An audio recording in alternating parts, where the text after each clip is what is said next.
Good evening, everyone. Welcome to Baby's first ever art stream. Clearly, this isn't a video game. This is not Parasite Eve or Horizon Zero Dawn or anything like that. No, we're going to be doing some photography. Good evening to Icarus. Hello, Tiny Dragon on Fire. Thank you for joining me for Baby's first art stream. We are gonna do some photo editing tonight, so please let me know if my audio settings are a bit wonky. I had to do some rejiggering because I am not playing a game. So if music's too loud or too soft, or if I'm too loud or too soft, and so just let me know. If not, we're gonna press on. I had the idea in my head that I was gonna lead into Lena, but I just saw the message that she's not streaming tonight. So hopefully you'll get to see some entertaining. You get to see some arts. So this is not something I'm gonna be able to do very often because a lot of you know that a lot of the work I do is not safe for work. I do a lot of studio nude photography, and as a result of COVID, I've not had a single naked person in the studio behind me. So it's been a lot of safe for work stuff. So a lot of outdoor shoots, a lot of cosplay, a lot of cemeteries. So tonight we're gonna do. I'm going to do some final images, some final edits on some of the images from the last shoot I did with my friend McKenna, cosplay in the cemetery.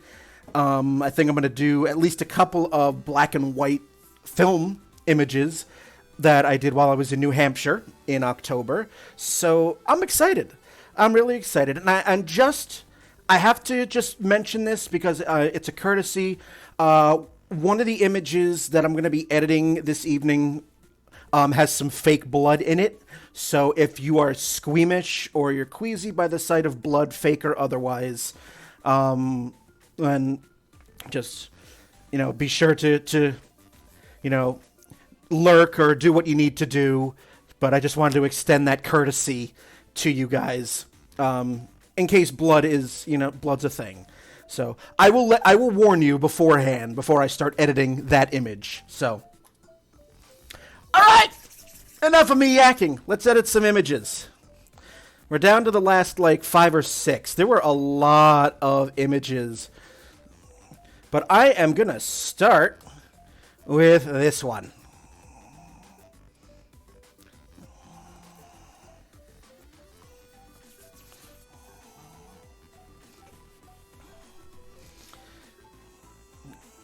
I'm going to start with you tonight.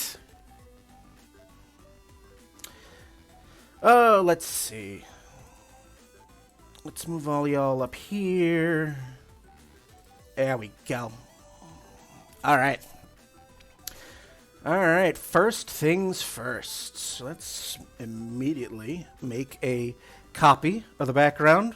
I don't like to touch the background layer. It's locked for a reason, so I make a copy. That way I can do all of my edits and not have to worry about ruining the raw image. All right. Now, as this is something I do standard for all of my photography, it's like this, like the first 2 steps. I always make a background copy, and I always check my curves. So I want to make sure that I have a nice full range of tones across. This is a color image, so there are going to be peaks and valleys. Black and white, I kind of want to see a nice bell curve. We've got a big spike here on the right here. That's because there's a lot of bright in the background, and it's picking up some of the white here as well. That's fine. That's fine. We're gonna be doing some stuff. So I do not need to adjust my black point or my white point at all for this. So first, what I'm gonna do here is let's zoom in right on the eyes.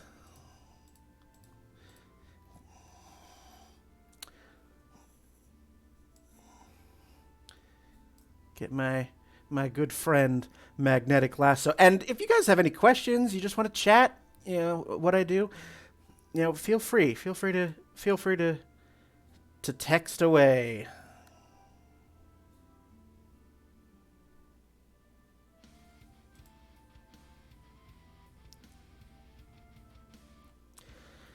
I was very, very much encouraged.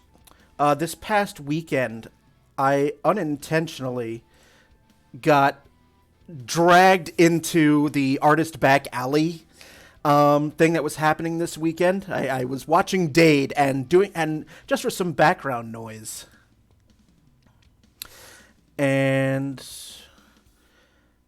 just did not know about this great big thing that was happening. And I got to see a lot of wonderful artists do their thing. And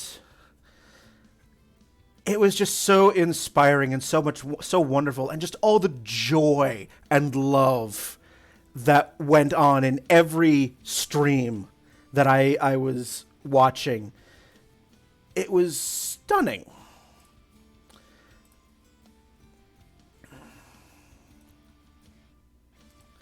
Hello, Florist Fawn! Glad you could join me!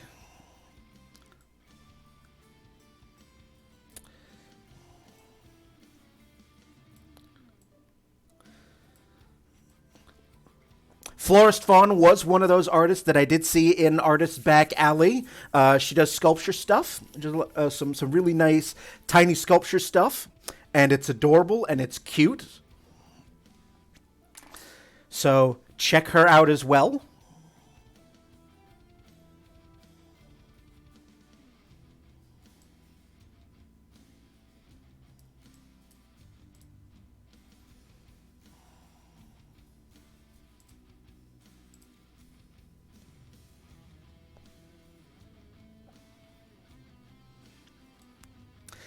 Yeah, I had no idea that Artist Back Alley was going on.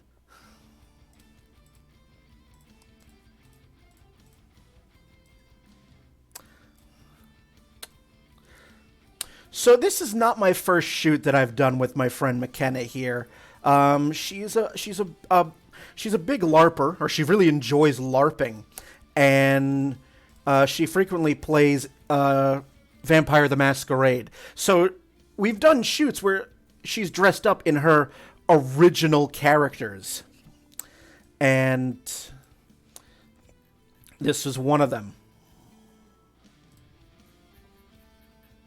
Thank you, Tiny Dragon.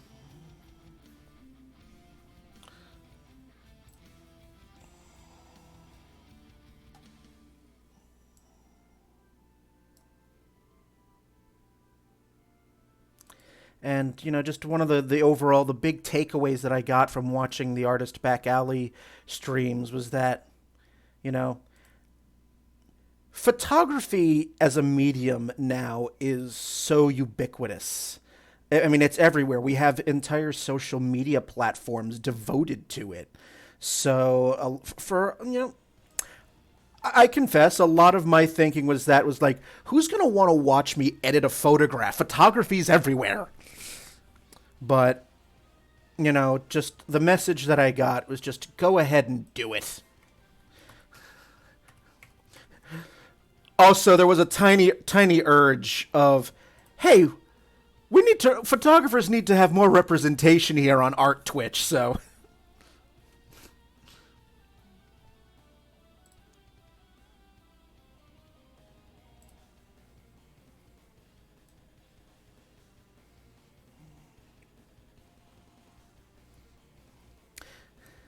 Yeah, we were talking about that earlier on your stream, Forest Fawn. That's exactly it.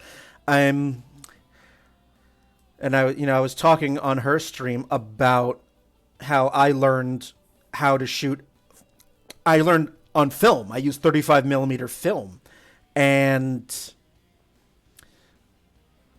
even in my digital work, I still shoot fully manual, and nothing auto,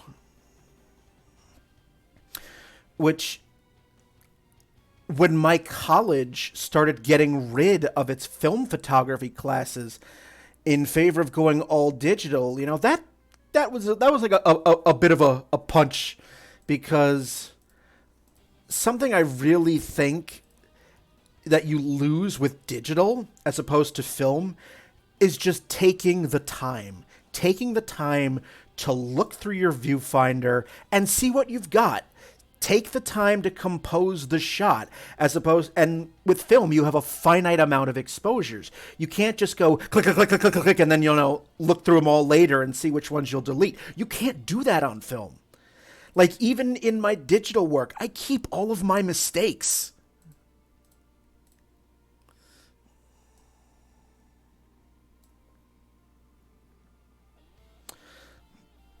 Also, when you're a poor college student, also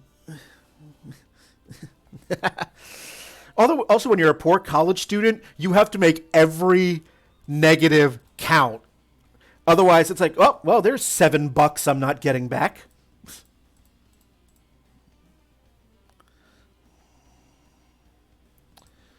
All right.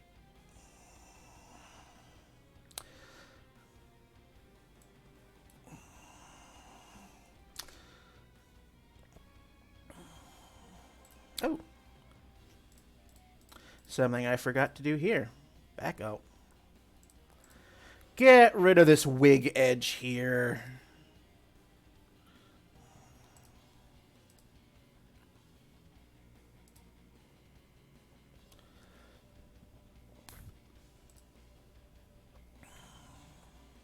Nope, don't want to do that. Come on, thank you.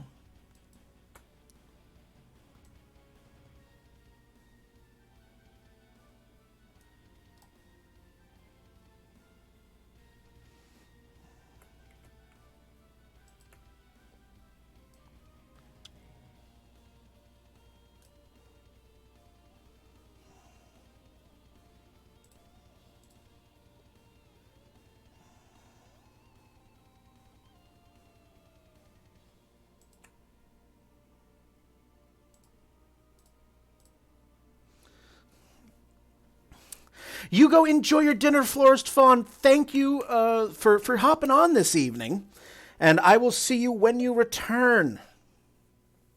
I'm excited to get to see you work. I don't have watching. Well, thank you so much, Icarus, for joining me. Drink up.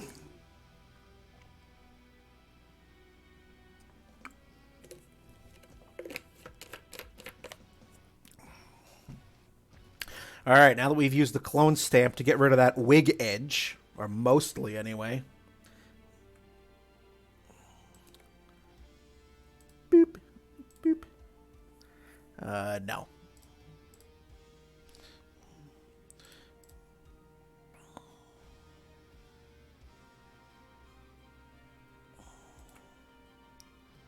Boop. There we go. That's... yeah, it's fun.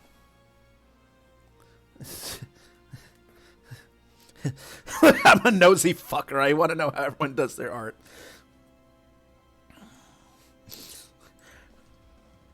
Get your learning on! Alright. There we go. Gotten rid of the wing edge. It's fine. Next...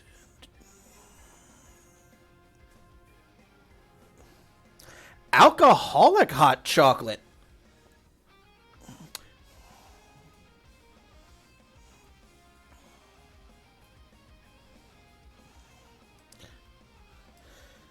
Now I'm going to show you a nice, neat little trick to hide, like, bright edges, bright areas of your film, of your image, I should say.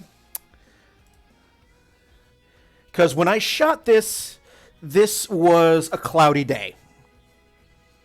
And so there's a lot of gray here. There's no texture. There's no detail. So we go to my friend.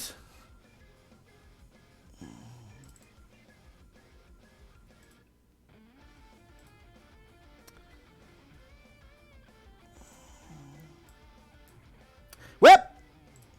No, no, no. Oh, that's why.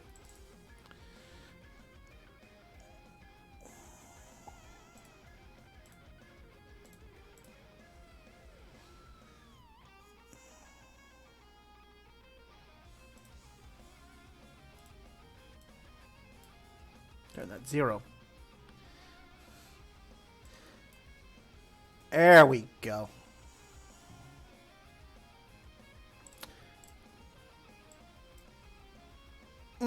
Not still quite what I want.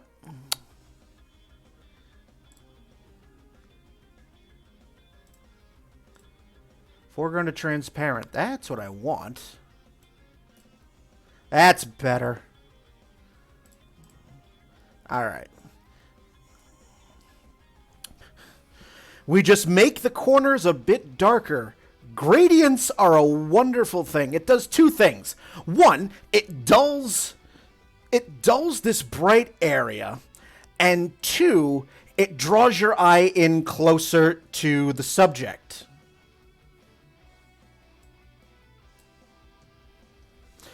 So it's like I'm making a bit of a vignette here. It just takes you right in there. Because our subject here is predominantly in the center of this image, it does give it a bit of a pinhole effect. It also draws your eye in to the center, and you can then start to ignore just this bright area. Okay. Next up, let's have fun with hue saturation.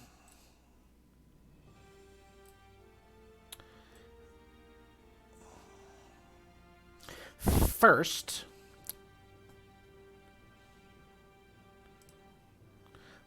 back to my eyes here. Let's do first eye. Oh, I love this song. Let's see if we can make these a bit redder.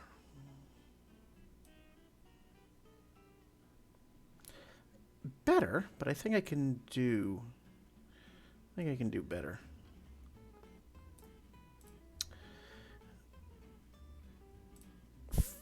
Tone down the saturation a bit.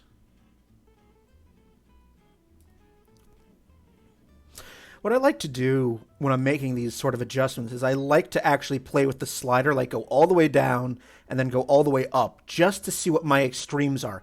Obviously, if you remove all of the saturation, it turns it into grayscale. If you turn it all the way up, then you start getting even stranger effects. So it's like I want to know what my limits are before I decide on an area.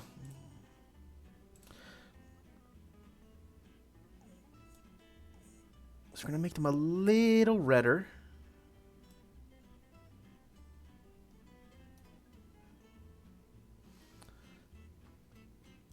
Minus a little cyan. And if you're not familiar with Photoshop, I've done a thing where it ties this layer specifically to this eye. Specifically to this eye layer. And I'm going to do the same thing for the other one. Before I do that, though, I forgot to do a thing.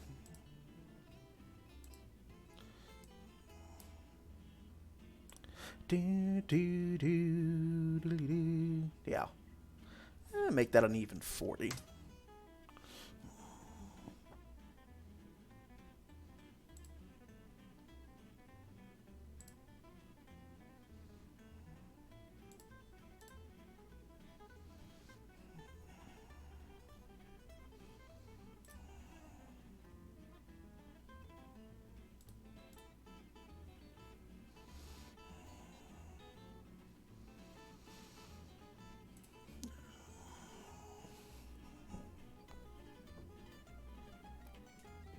Yeah, I've selected for tonight's soundtrack a remix album from Overclocked Remix. It's the music of Final Fantasy IX. If you were curious.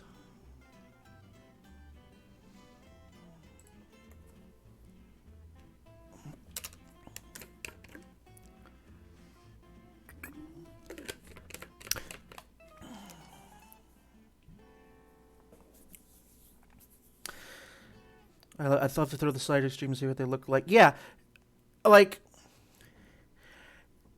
I am, and with photography especially, like I don't know, Icarus, if you print your work, if you make any prints of your works at all, but sometimes desaturating your image can go a long way because as printers, as you well know, they operate in CMYK, whereas Photoshop typically operates in an RGB color space. So a little desaturation can go a long way. All right, let me turn up the music a little. Let me give it a drop here. See if that's a bit better for you there, Tiny Dragon. Like every printer has what's called a color gamut, and that color gamut is defined by printer profile and the type of paper that you use. So, like if you're just posting your work digitally, gamut doesn't necessarily matter. So your preference for saturation is really, up to your heart's content. If I'm making a work for print, a little desaturation can go a very long way in having your print get as close to matching what you see on your screen as possible. Excellent. Thank you, Tiny Dragon.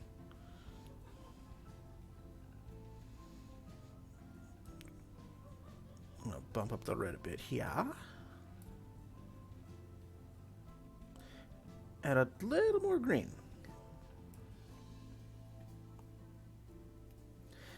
And yeah, that makes a ton of sense, Icarus, because every printer is different. The inks are different, what it's capable of, and that's why you'll find a lot of paper makers will often have printer profile files that you can load into your printer, which when you go to print, if you select, the printer will ask you, what's your color profile? What's your paper profile? If you tell your printer that I'm using this specific paper, it will adjust how it outputs its ink for best quality for that specific paper. Thank you so much. We got a little Fanglet here going on.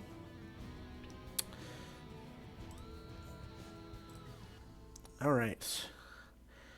So now that we've done some work with the eyes, now we're going to do a hue saturation on the entire image, which actually will go right above the background copy layer. So we're going to,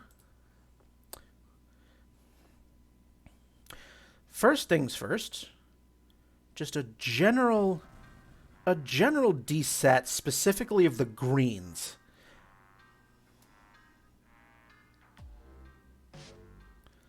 I want to make them the greens a bit more muted in this image.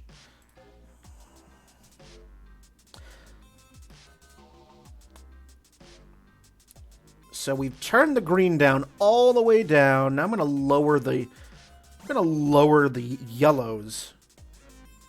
Not much. Still enough, just enough that you still see some color in there, but not enough to just grayscale it out entirely.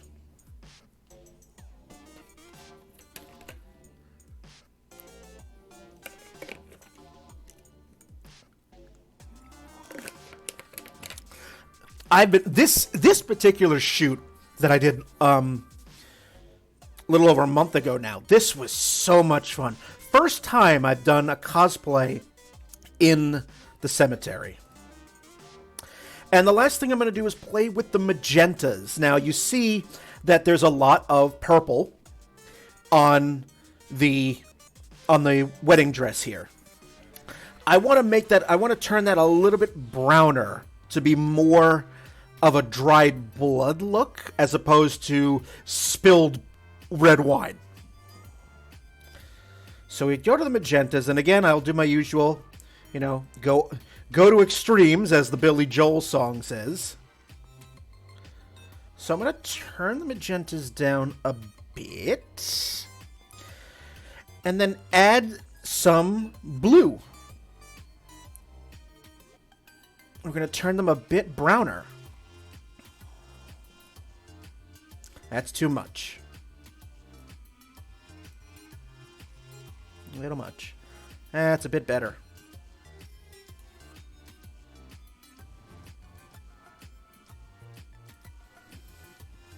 Okay.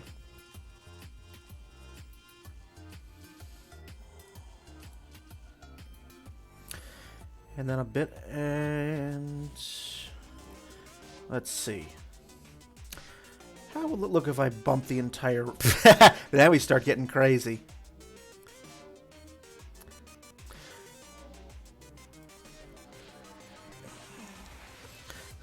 Yeah, you tone down the purple, and you add blue.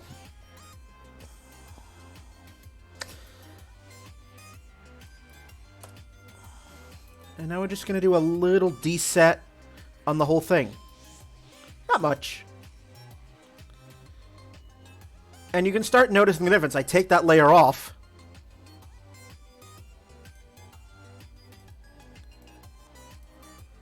No, that's the eye layer. Yep, so we turn down this layer. Yeah, you can already start to see the difference just by toning down some of the colors here. Some of the individual colors. Again, for all of you joining me this evening, thank you so much. Thank you so much for joining me on Baby's first art stream here. This is a lot of fun. And once again, big thanks to the Artist Back Alley artists for just inspiring me and encouraging me to actually start showing off what I do. I think you can follow them on Instagram. They have a website. I think it's artistbackalley.com. They're on Artist Back Alley's on as Artist Back Alley, but I haven't seen my little Streamlabs pop up. There's I've put a link. If you type in !art, what happens? So it pops up a link to my card page, which shows you all of the different ways that all the places my art can be found, both my safe for work and my not safe for work art. So Instagram, Vero, there's also the links there to my Patreon and Redbubble. So all of the different ways you can support me and my art, and it's all there. All the links are on that card site. So if you like what you see, check me out. Again, this is not something I'm going to be doing a whole lot, because most of my stuff is not safe for work. But when I have safe for work stuff to edit, I'll gladly do this. I appreciate you joining. All right, we're getting pretty close here. Getting pretty close to calling this done, but there's a few other touches that I want to make. So back to our friend the background copy again. Let's scuff her up a little bit.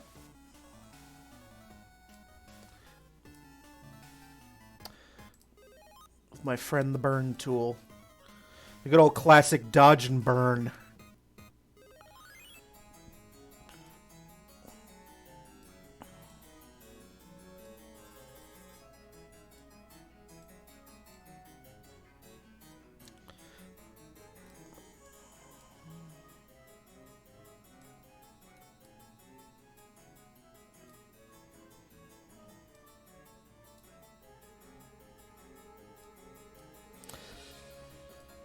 Tone down some of these harsher light points.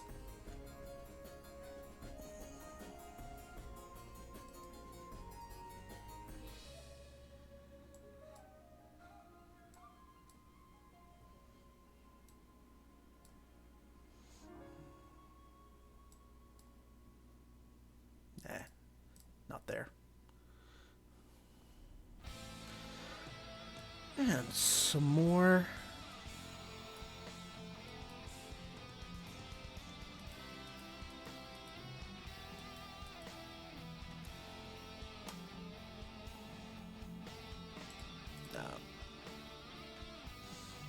Where's my history? There you are. Whoop.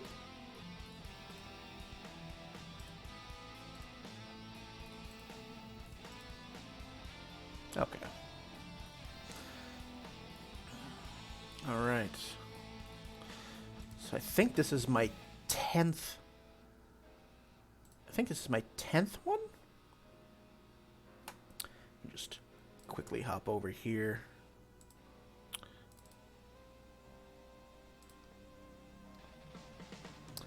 Is this edit number 10? I think it is. Yep. So yeah, the one that I showed in my my preview on social media this morning, it was this image, and so you see all the different different versions that I did of that. So yeah, this is number 10.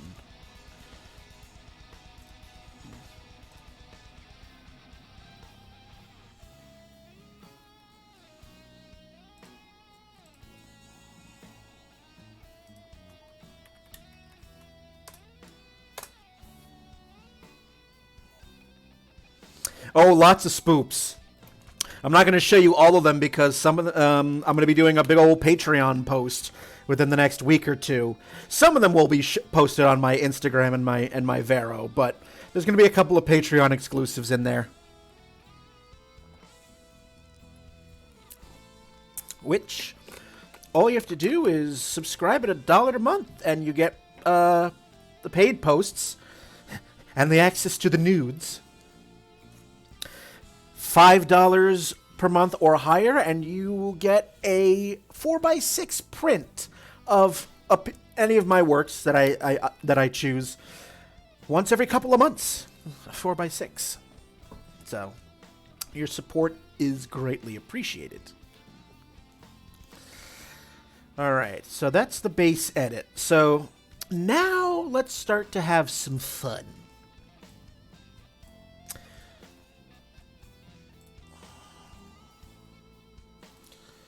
Let's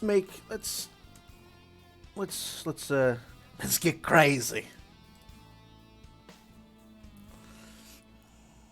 Oh, before I get crazy, one last thing. Good evening, Johnny. About that base edit, I forgot one of the most important things that I typically do to these, because I am a sucker for deep, rich blacks, and we're just gonna ramp up the blacks here. Phew. Because I'm a sucker for, chiaroscuro and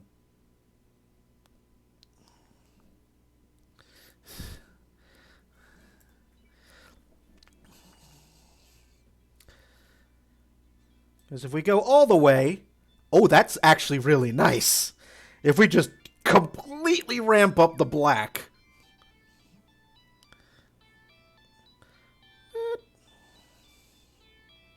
I think 15% will do nicely.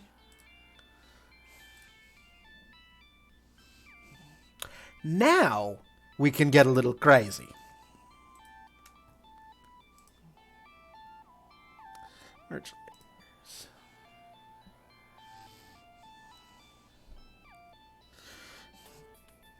Selective color is such a wonderful tool, and I typically use it when I really want to punch the blacks in the image and really get in some of that richness. Because this is obviously she's a vampire, and she's actually singing, she's actually, draped, hanging off of a cross. I'll actually show you. Hold on.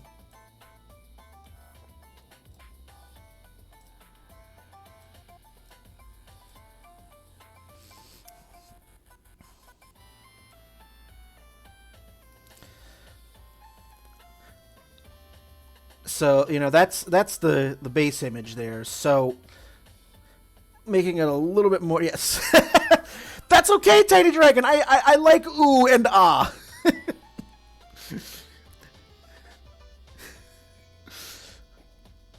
Alright, so we've done the base edit.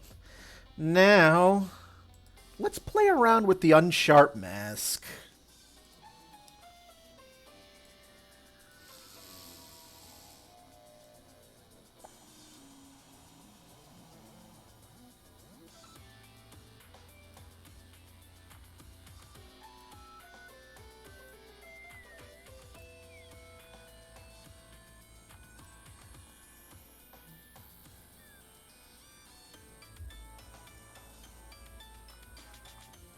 Getting closer.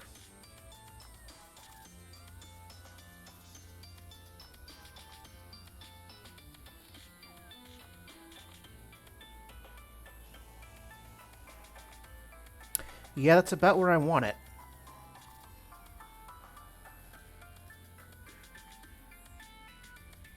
Yeah, that's better.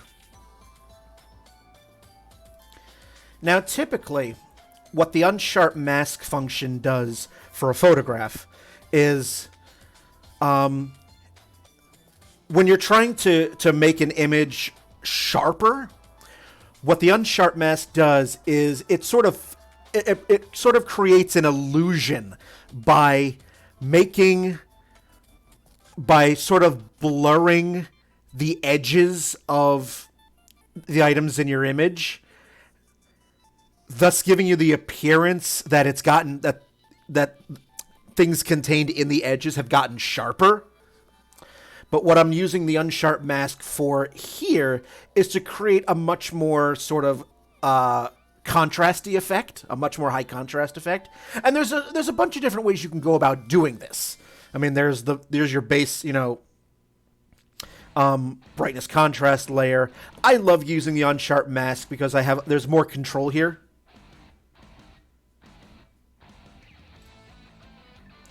So now that we've done that, I'm not going to get a whole lot out of this image because mostly it's hitting her face, but that's okay.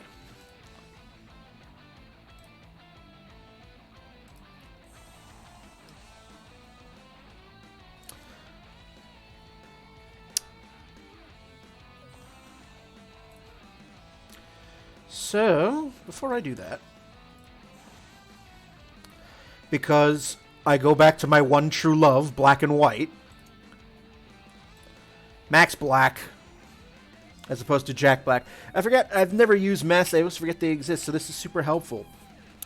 I'm glad I can be providing you help. Like, I don't know how masks. I mean, I know what a layer mask is. I know what, layers are in terms of illustration. But I don't know how things like unsharp mask and things like that would apply to illustration. But that's something maybe you can show me, or anyone else out there who's an illustrator can show me. All right, Max Black. So let's darken her a little bit more. And bring up the yellows. That way we get a nice sort of almost a Two-Face looking effect.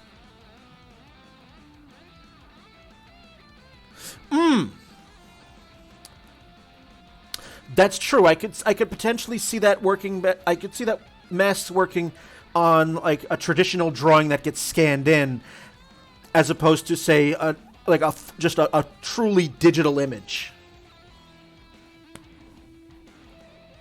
Ah, but Icarus, if you write it down, that's the difference between science and just farting around.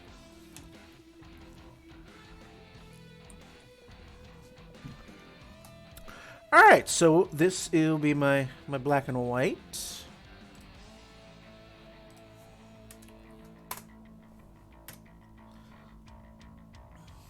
Turn you back off. Oops. Something I've been really liking is turning a lot of these sepia Because I think sepia really sort of brings out, you know, that sort of like Victorian goth looking idea. Also, sepia, very, very common, obviously, with old photography of the mid to late 1800s and into the 1900s. So,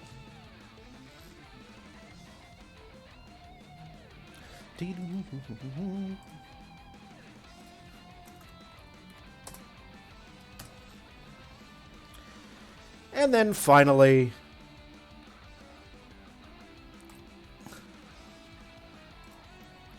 the good old cyanotype. Okay.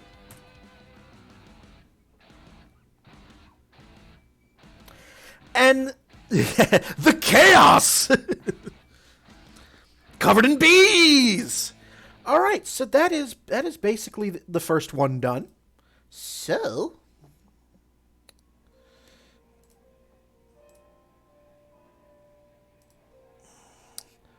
let's move on to the next.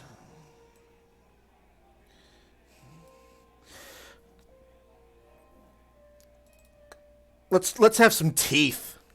Let's have some teeth.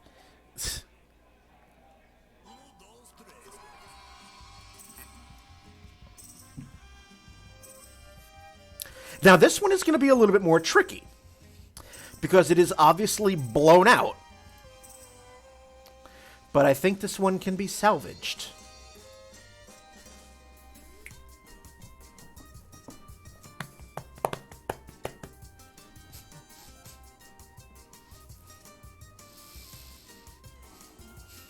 First and foremost,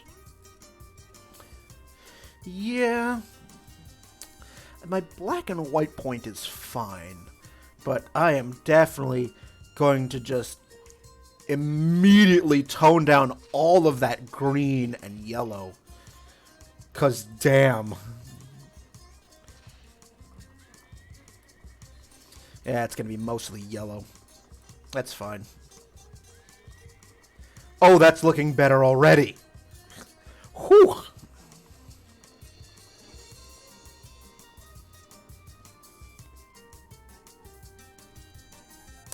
That is looking a hell of a lot better already.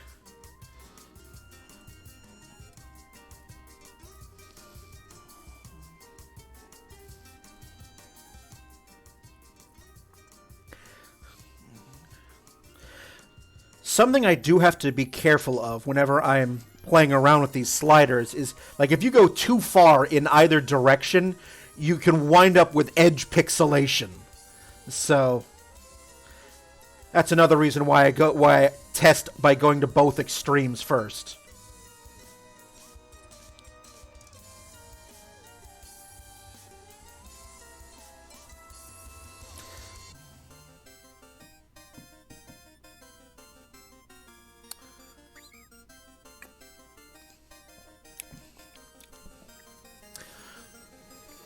Also, confession time.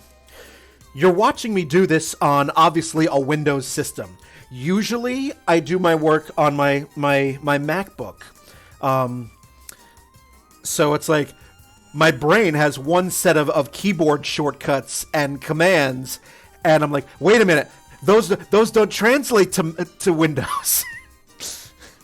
I don't usually do photo work on my Windows PC very often, so...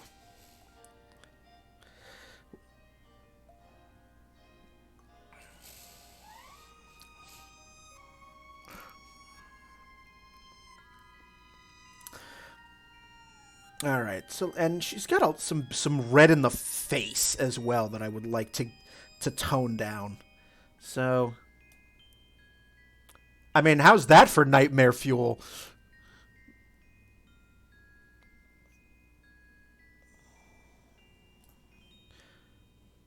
Yeah, I like that. I like that. I'm gonna do some dodging and burning up here a little bit.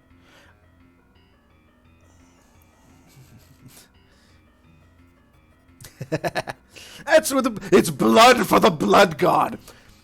Good timing as we reach the boss theme here.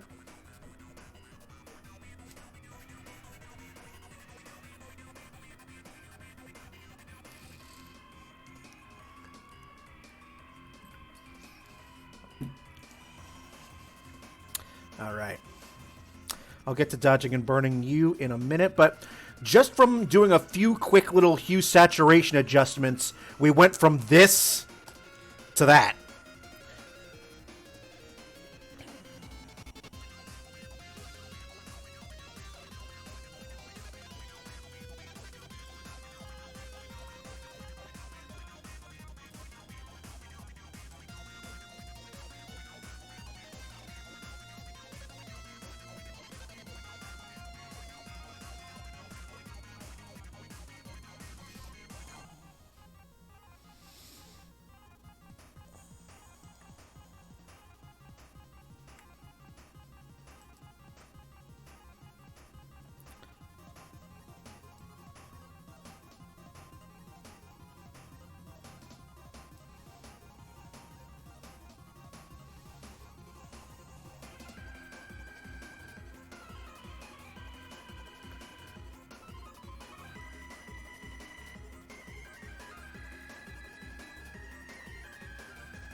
I mean, you really can't go wrong with most of the Final Fantasy IX soundtrack, period.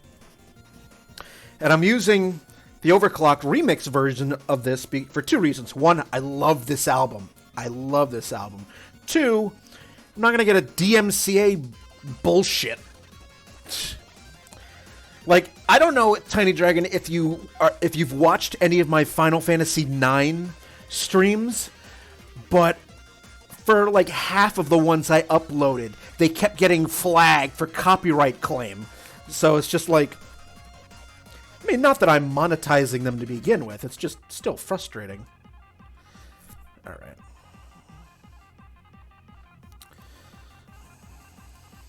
This one is a bit bright overall, so I'm going to tone down the brightness a bit. That's better. As I said, this image as shot was already blown out. I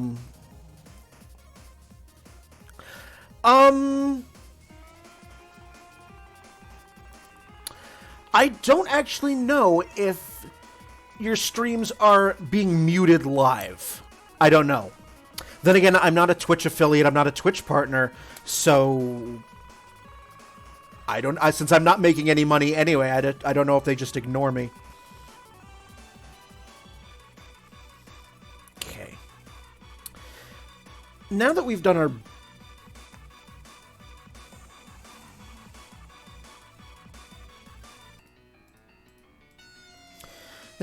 our initial edits, onto the eyes.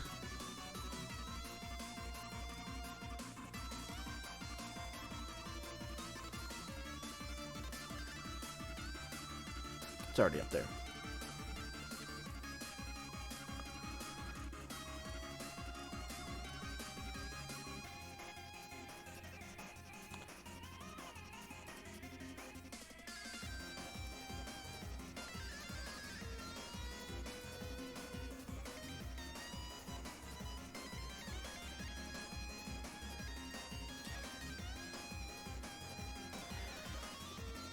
They're going to start putting ads on all YouTube videos. Yeah, I get around that with an ad blocker.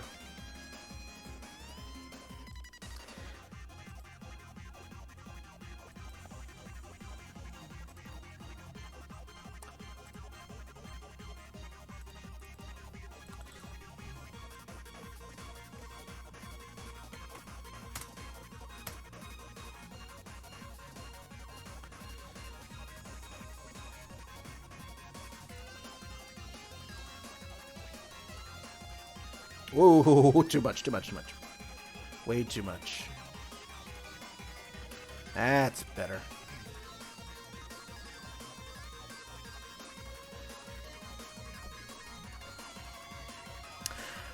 I totally understand that school of thought, Tiny Dragon. I'm still kind of the older mindset of ads putting malware and viruses on my computer, so I'm just like,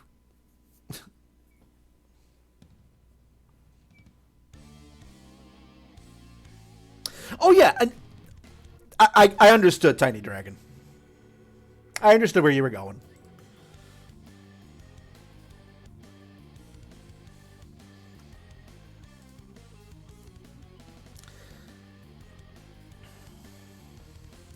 It's like I'm still kind of paranoid in that regard that ads will put malware and viruses and spyware on my computer. And I know that, if they're embedding ads into videos and whatnot, that's not necessarily the case anymore. It's paranoia from the AOL days.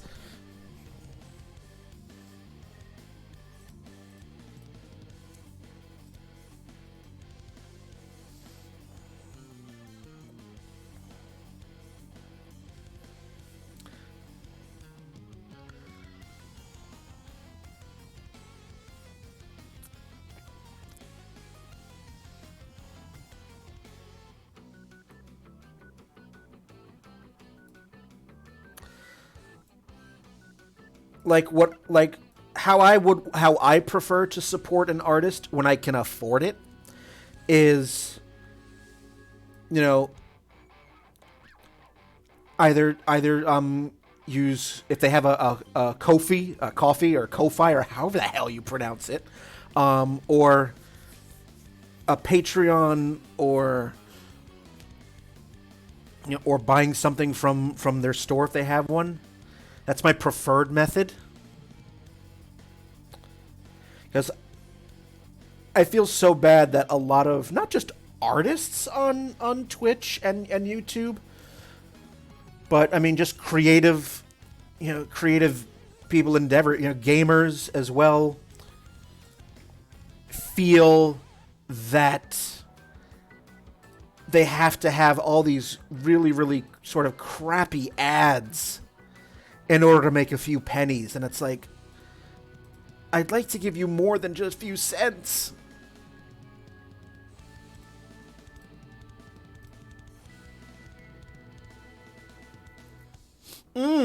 Smart idea, Tiny Dragon. And I'm gonna plug the Artist Back Alley again.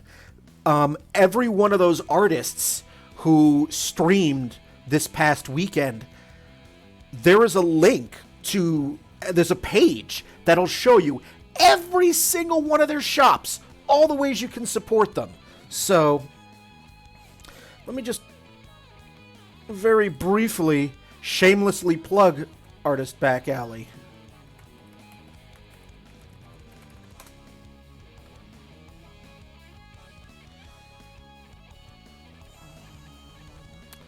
So, yeah, right there, artist directory. And there you are.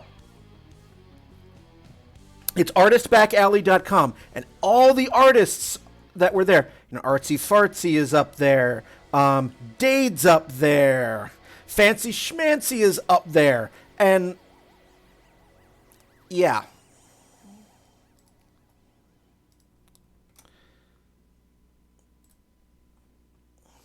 Post it right in the chat here. There you go.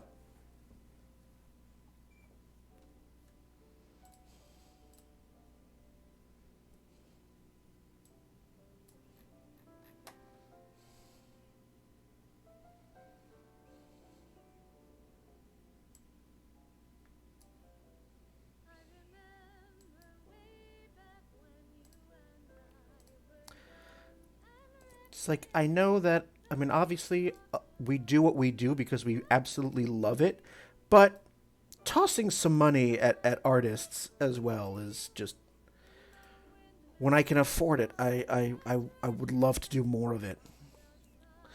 Like, there was a Twitch user, and also another artist who goes by the name of Anonymous Turtle, and during a lot of these artist streams, were just heaping gift subs like they were going out of style, and it was just so wonderful. Just the joy of just suddenly getting like 10 or more gift subs, or some, yeah, like such a wonderful gesture.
It's like I don't really want I don't aspire to be filthy rich. I just want to be rich enough where, you know, I can my wife and I can live comfortably and also have the, expendable income to just like drop hundreds in artists' tip jars.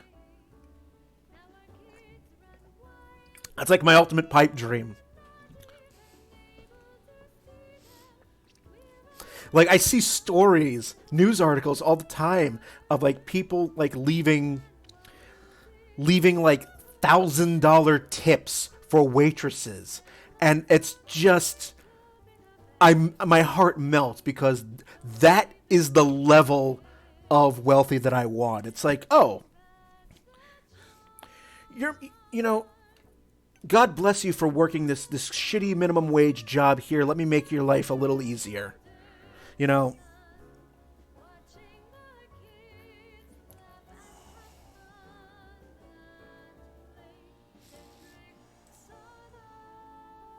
I love that.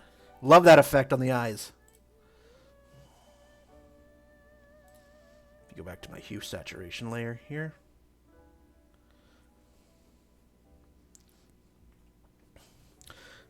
It's like I don't want that level. I don't want like Jeff Bezos levels of money where it's like, what am I going to do? Play the stock market? Sure. Gamble, piss my money away on a market that goes up or down and can wipe out people's fortunes depending on how it feels that day. No. Fuck that.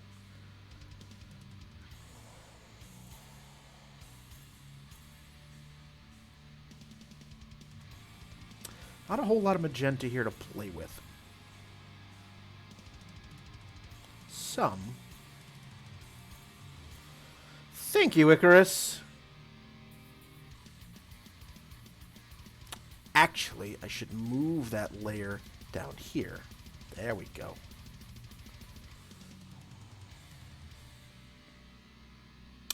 Yeah. Yeah, it is, Tiny Dragon. That is painfully true. You are absolutely right.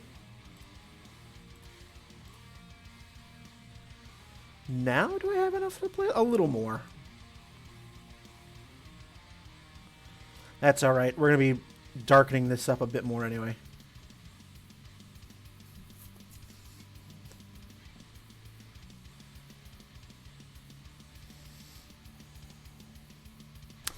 Alright.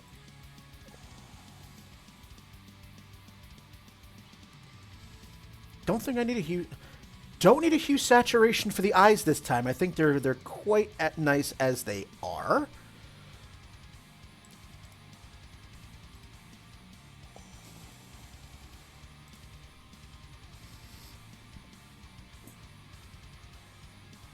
All right. Boop.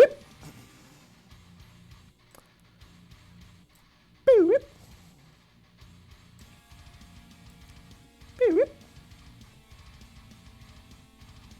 You have to make those noises or it doesn't work.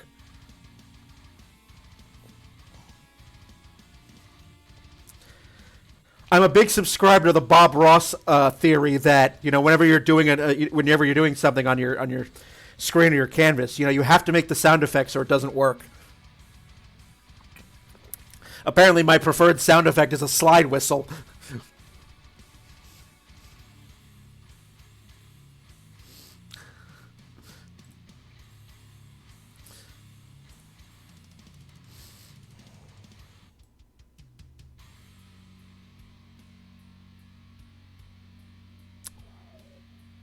Oh, that's coming along. Bonk, bonk, bonk. I feel like a CNC. The Brian says...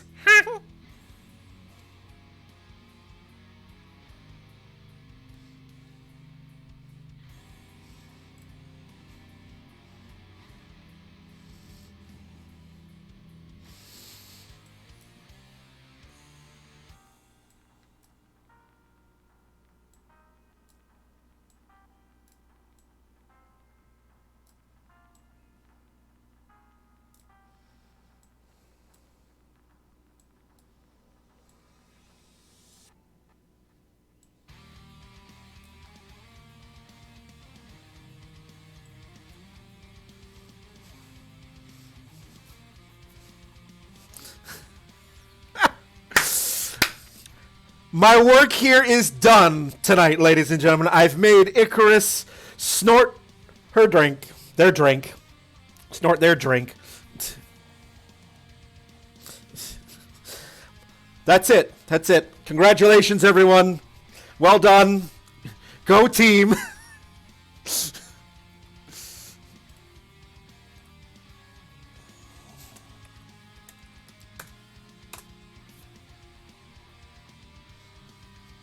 Alcoholic cocoa up the nose at that. Oh.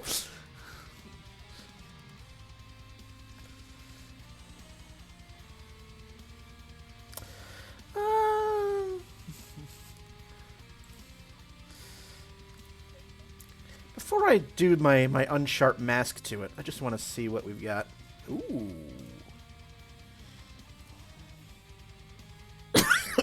Excuse me. Oh, that's looking nice already. Let's punch up the yellows a little bit more. And maybe darken just a touch. Just a touch. That red slider, it's very, very strong. You don't want to overuse it. You overuse it, you wind up with that. Which in itself, for this image, okay.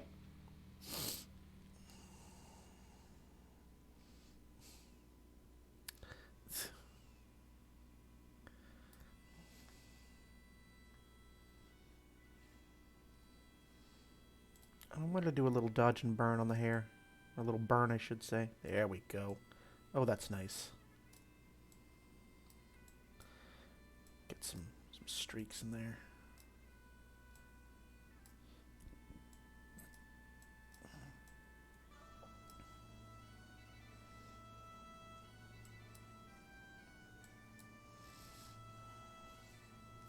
How does it look without the black and white layer?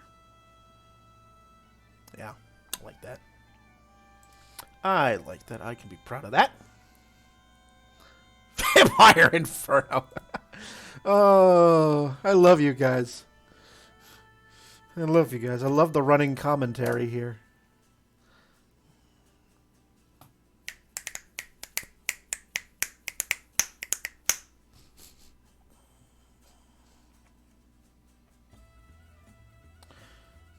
All right, let's undo that.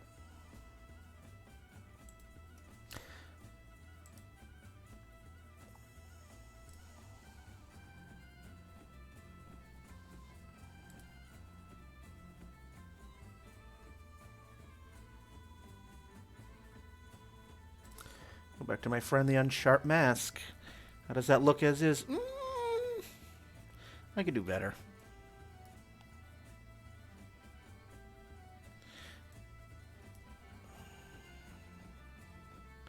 Ooh. Ho, ho. Oh, I'm liking that. I'm loving that high contrast.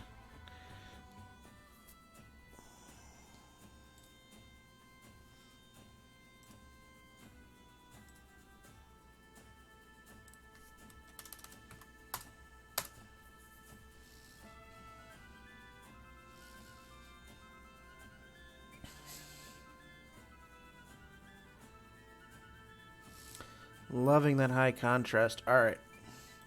Now I'll just do my cyan and sepia edits.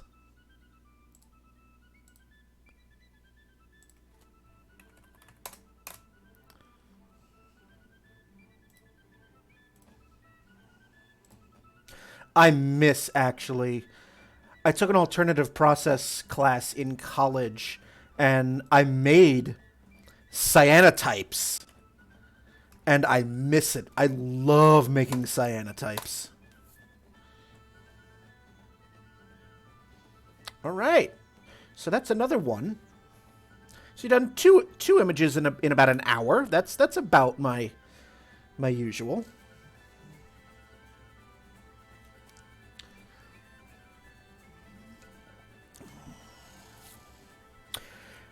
I think maybe I'll do one more of this series and then shift into some cemetery stuff. So I think the last one I'm gonna do for this one is anybody out there squeamish? Is like fake blood? Does that? Because I do have other options if the chat is put off by fake blood.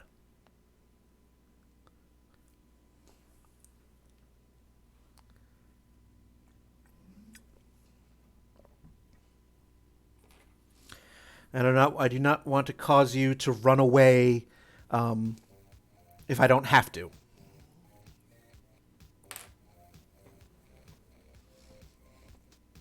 Oh. All right. I don't see anyone else chiming in, so let's go to the last shot of that I shot of the shoot.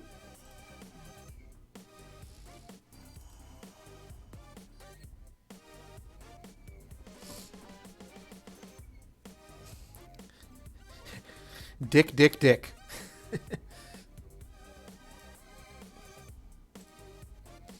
Okay.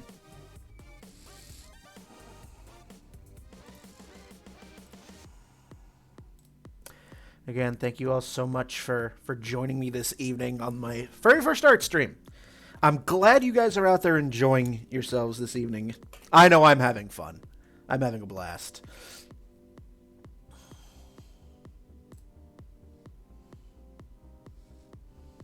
Yeah, we saved the messy for last. Because she was covered in this stuff. I was on my way to getting covered in this stuff. Like, I'm expendable. My camera wasn't.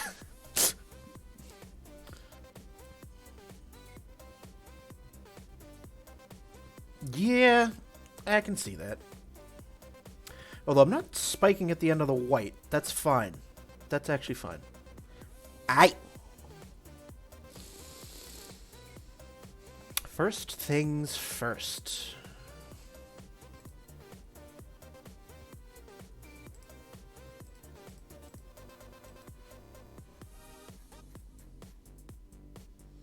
I think I made a little too much. Yeah. Very slightly blurry image. It wasn't focusing on her face, but that's okay.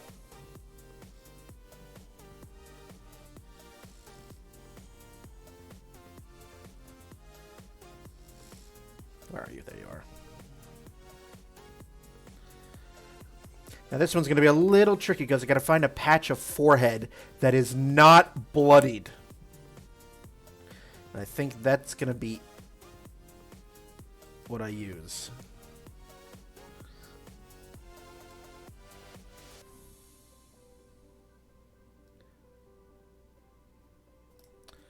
Oops.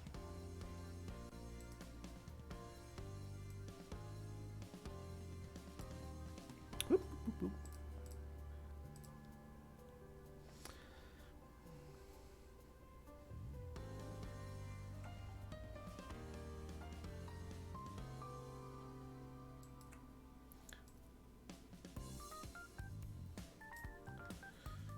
Actually,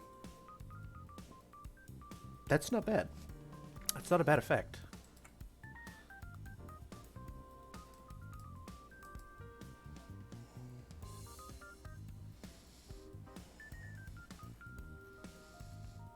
I actually don't mind that sort of duplication there.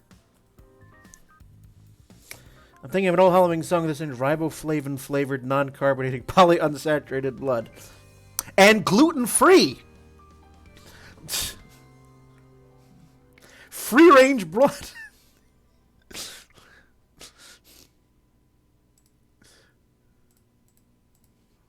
Yeah, that's fine. Okay. We've done that.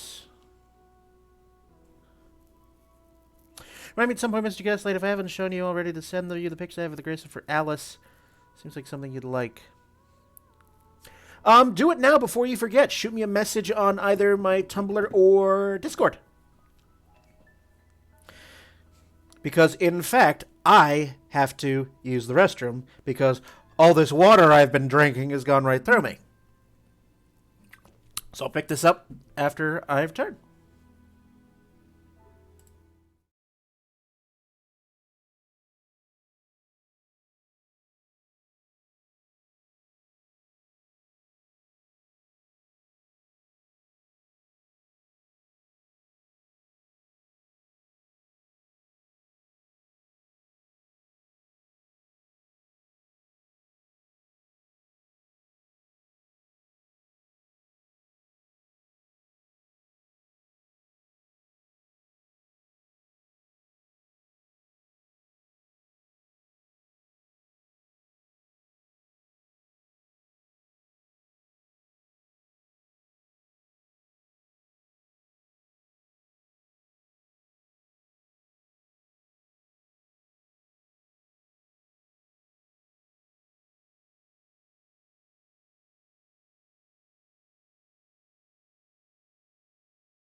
All right.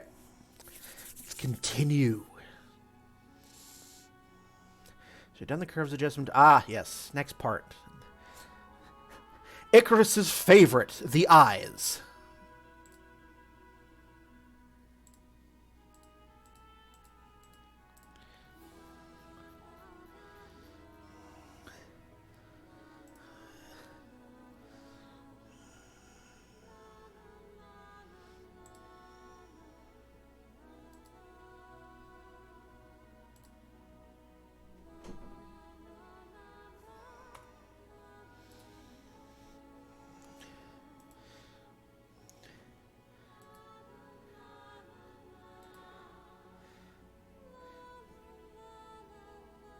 Thank you, Icarus. I will check that when I am done here.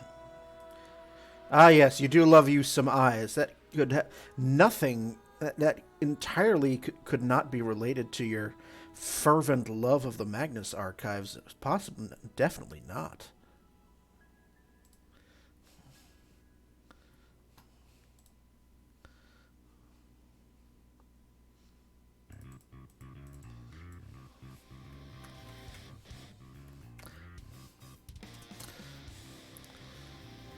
Although, full disclosure, I know nothing of the Magnus archives besides whatever I osmose from Tumblr.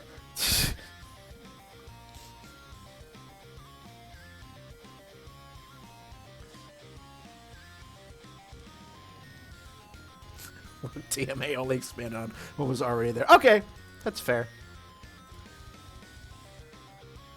Ooh, let's bring in the black point. And I could go all the way black. That isn't creepy.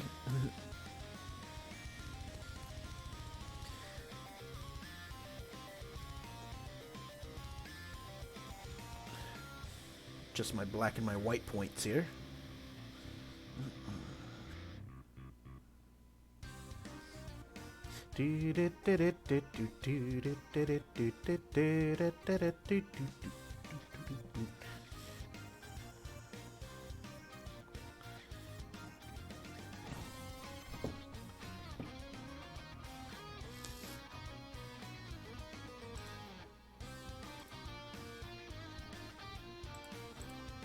Too much.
Eyes and bees with you, Icarus.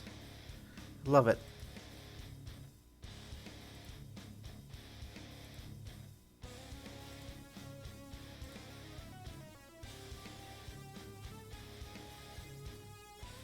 Ooh, that sounds gorgeous. I like that description. That's gonna be... I don't like that.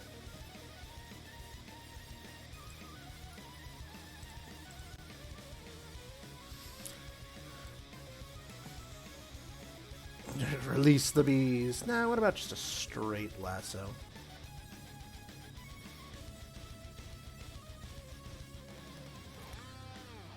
Yeah, I think that's gonna work better.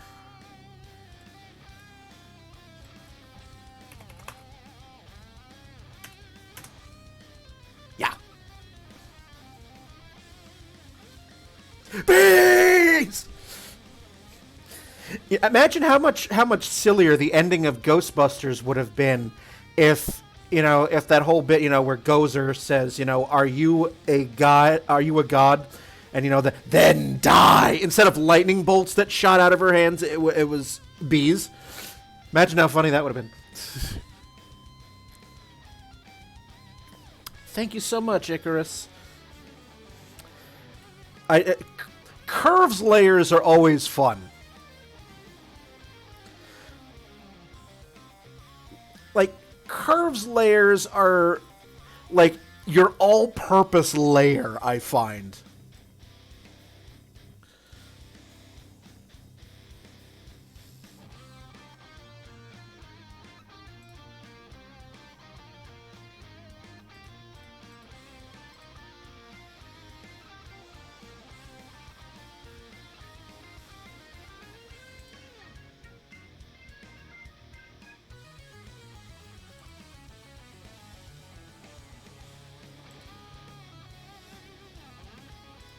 Ah!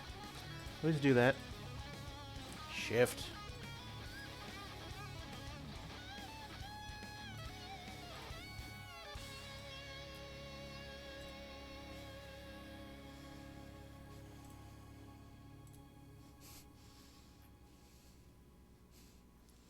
And after the Ghostbusters are all full of, bee stings and puffiness.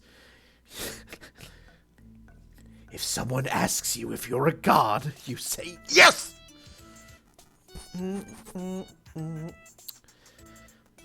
I don't... Well, let's try a hue saturation on the eyes. If it doesn't work, I can always delete the layer.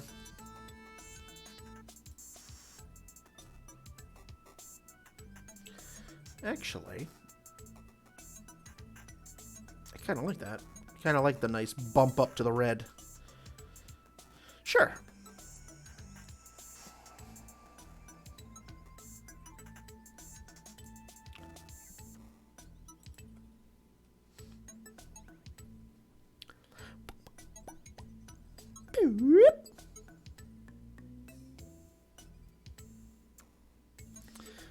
What I need to do is get a custom soundboard so that I can, have just a bunch of sound effects just like pre-programmed. Press a button and all you get like the cartoon slide whistle or the Price is Right fail horn.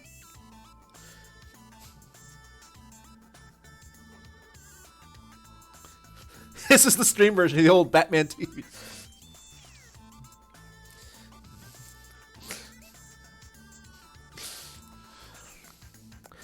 Well,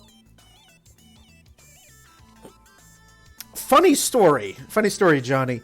Because I grew up with deaf parents, me and my sister were two hearing children of two completely deaf parents. So, when you have that as your basis, you pick up a lot of things from, like, at least I did, from Warner Brothers and Looney Tunes cartoons, because my parents don't speak English. They speak in sort of, to the outsider, sort of unintelligible grunts and noises, which I can understand perfectly. But, so, when a lot of my childhood hearing media didn't come from my parents, but came from television, came from cartoons, you wind up with, a walking Bugs Bunny.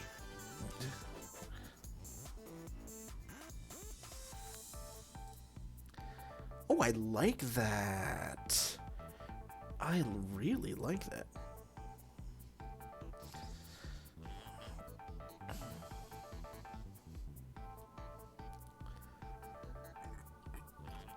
Thank you.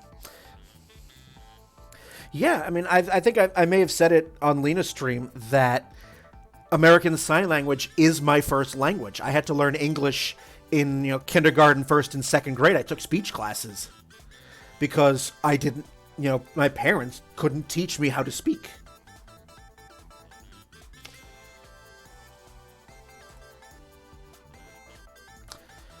I don't think I need to do a much hue saturation on the image as a whole.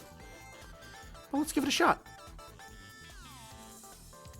Yeah, that does nothing, so.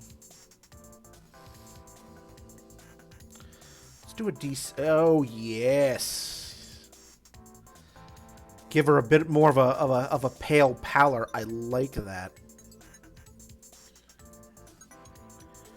But I do want to bump up the reds a bit, though. Or maybe not. No, that's too dark. Let's make the red a little darker. There we go.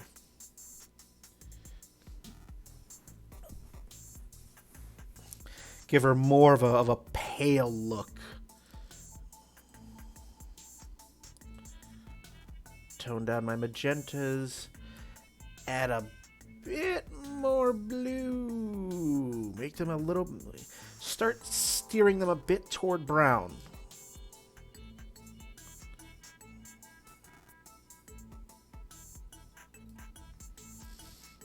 Good. A Tribble appears! A wild Tribble!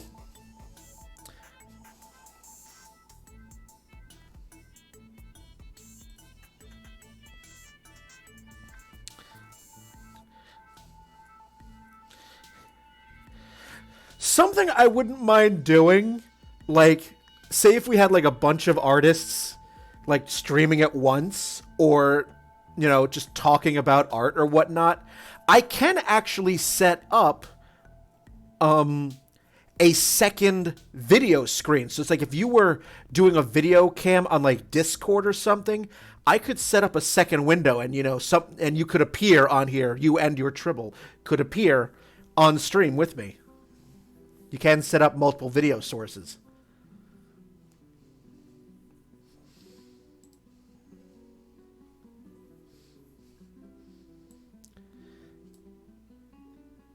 Yes.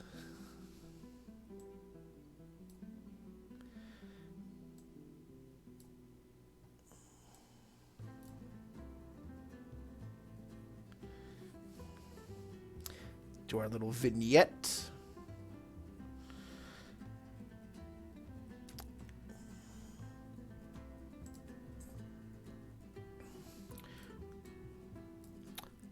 Actually, I think I might just do an overall brightness contrast adjustment. Yeah. Yeah, I actually like that better.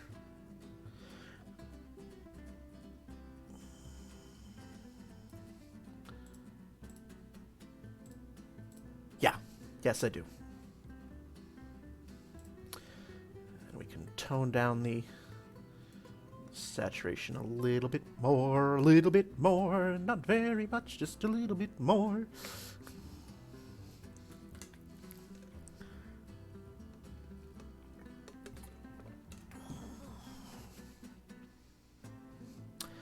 And of course, last but not least, our selective color.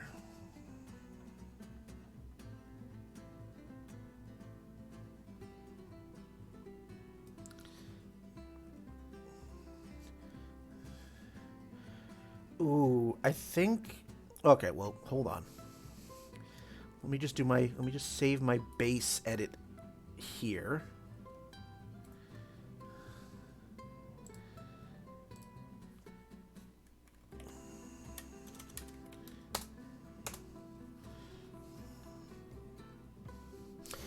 Now, let's just take the black and just pew. Oh. Oh, how tragic. I love it.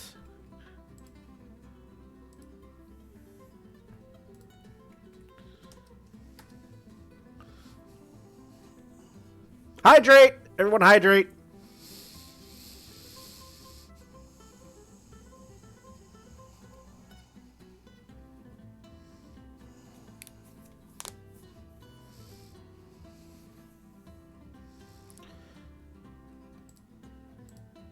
So what I'm going to do is open back up 12.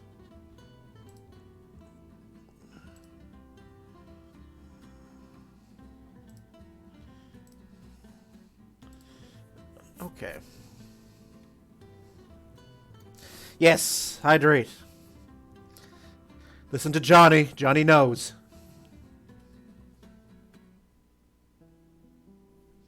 And so does Botkin. Alright, so let's just go back to just edit 12 here. And let's just straight black and white. Pew. Actually not feeling just the straight black and white.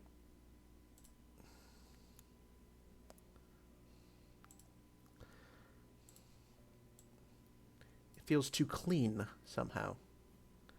At least on that one. How about you?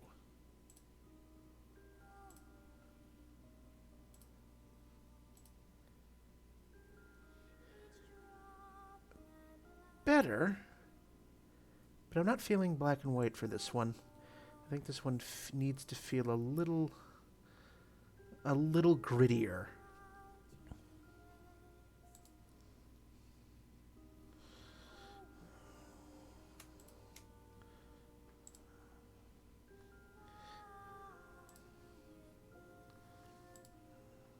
So I think it is once again time for the unsharp mask.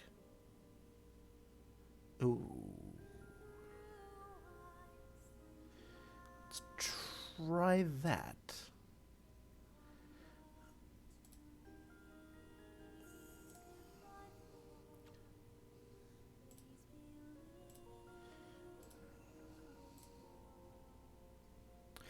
Better. Ooh.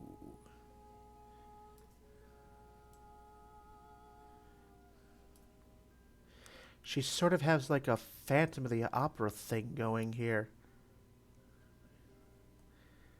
We'll save it.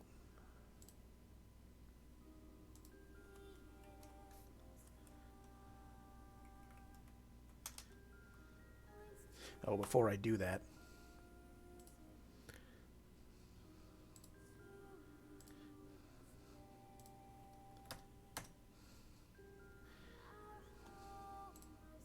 go.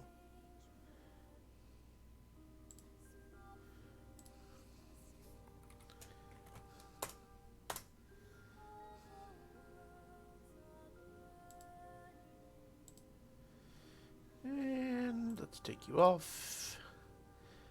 And let's sepia it up. I think that's too bright.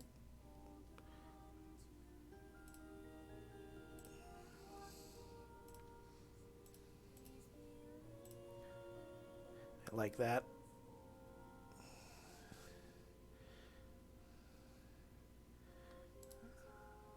Save as 12A. Sepia. 12A cyan. See, now I slapped the cyan filter on this edit, and it suddenly feels a lot colder. And with the dead leaves.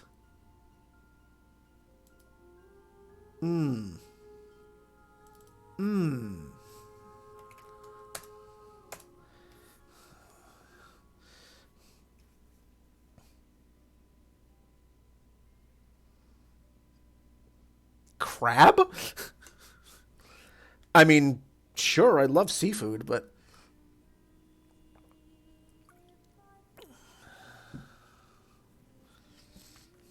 Okay. So, let's see, we've got about maybe like half an hour, 45 minutes. Let's shift into some dead things. But like, actual, like, headstones.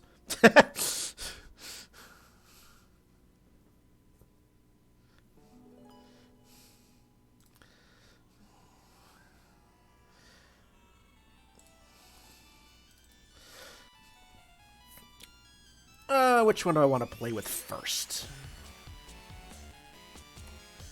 Start with you. So, I do not know. Okay, Horizon Zero Prawn. Yes, yes. I said at the top of the stream. I said, "Those of you know who, because I play video games, like this is decidedly not Horizon Zero Dawn." So, but anyway. So, all these images that all these cemetery images, I shot using what's known as medium format film, also known as 120 film. Now, I don't know if you know what that actually looks like, so give me a sec, I will show you.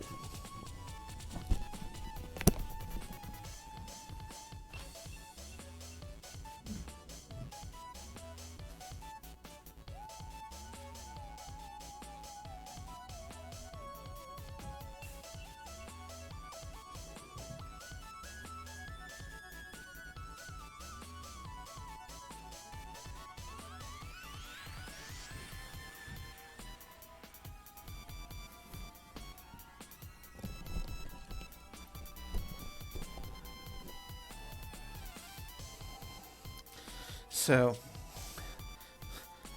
most of you children out there of a certain age may know what 35mm film looks like. And to those who say that film is dead, I say, fuck you and such. But everyone knows, or most people know, that you have your standard 35mm film, which looks like this. I'll zoom in on that. That's your standard film standard 35mm.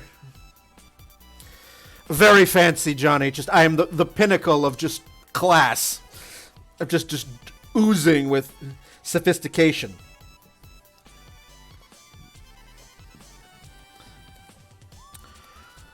Also, I wear the gloves because I do scan these images. I do scan my negatives after I'm done developing them, and nothing sucks more than when you're scanning these images at high resolution and you have a big old thumbprint that shows up in the scan that you can never wipe out.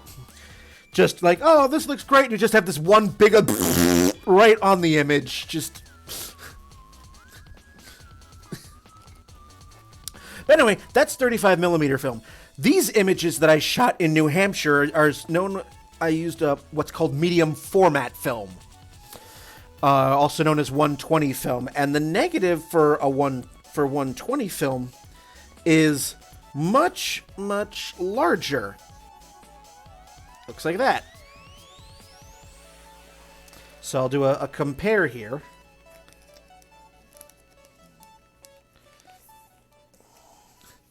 Do a side-by-side of 35 millimeter and medium format. So with the medium format, it's a much bigger negative, which gives you, in film terms, better resolution. Because the negative is bigger, it can capture a lot more detail.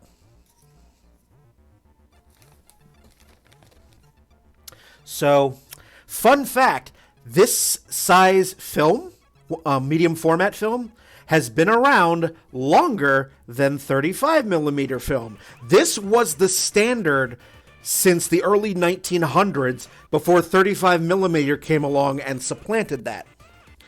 Both types of film can still be readily found today.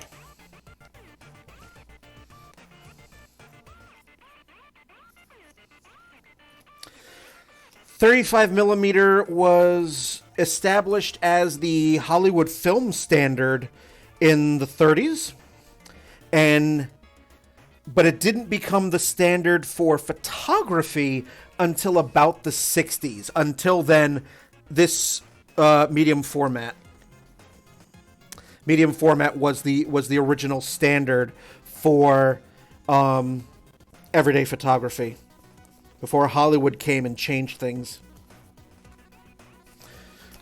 So there's your little history lesson for the evening. Now, if you'll excuse me, I'm about to engage in a duel. Flap. All right. So what we have here, this image was from... I know exactly where I shot this. This is from the Pine Grove Cemetery in Hampton, New Hampshire, which is about 20 minutes or so south of Portsmouth. This cemetery was established in the 1650s. It is not in use anymore, but... So when you're editing black and white film, you have to approach it, obviously, with a different mindset. You don't have color anymore to work with. So you're going to be working with a lot of contrast and value as opposed to individual color adjustments.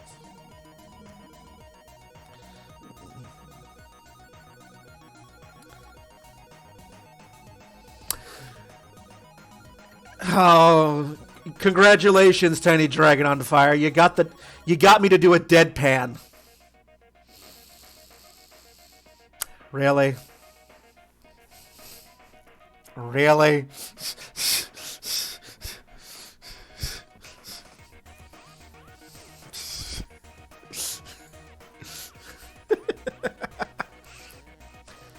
All right. So, when I scan all these images, I scan it and I tell it to scan in grayscale, because by default it's going to try to make these, it's going to try to autocorrect shit, and I'm just like, no, I'm smarter than you. You're going to blow out my image. So this is where our curves, our initial curves comes in much handy. Now, as you can see there, look at how narrow of a range I've got. When you don't have color,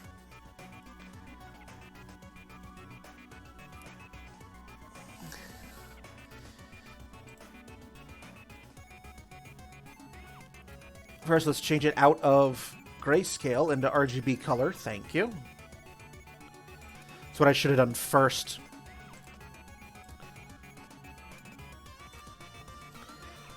Because when I change it from grayscale to RGB color, it allows me to do more types of edits. I started the triple GoFundMe. Oh, good. There we go. That's a bit. So because it's in grayscale, I've got a lot narrower field. So right now it's telling me that I have almost no black in this image and absolutely no white. So we have to change that. So we're going to adjust our black and white points. And we bring it to just where we start seeing some white here, where we start seeing the graph show some white. And then we're going to darken it a little bit here to the point where we can actually have a little black.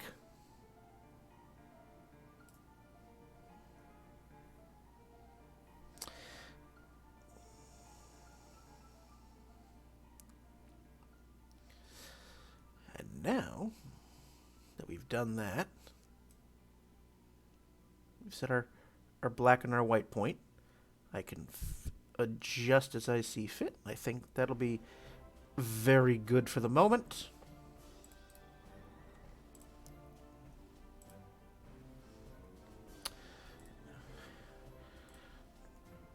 Now we start having fun with contrast. Whoop. And just like that, we start having an image that's got some depth.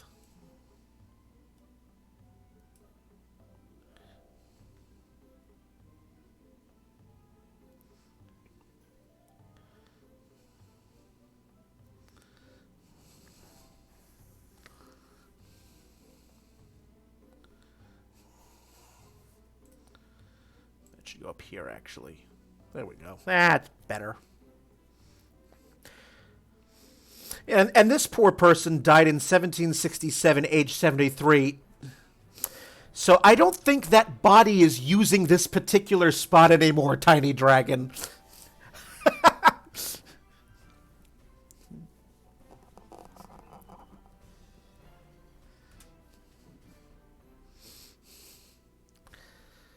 So brightness contrast, we've done that, we've done that.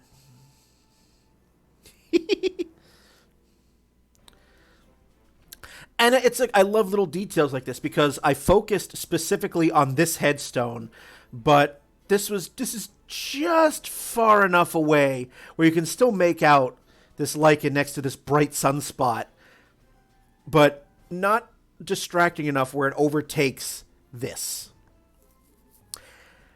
And the thing I loved most about this particular cemetery is that there's so many of these amateur, like, just hand-etched stones and just placed there.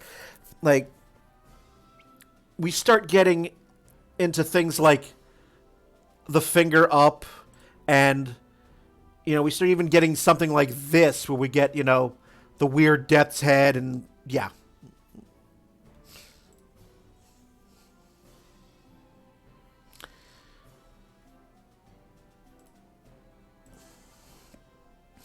Something else that I typically have to do on a black and white negative. Ain't I a stinker? Dun, dun, dun, dun,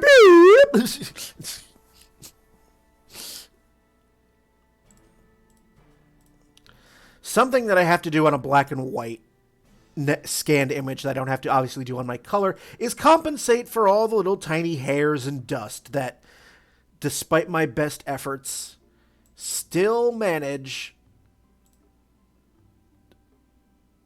to get in.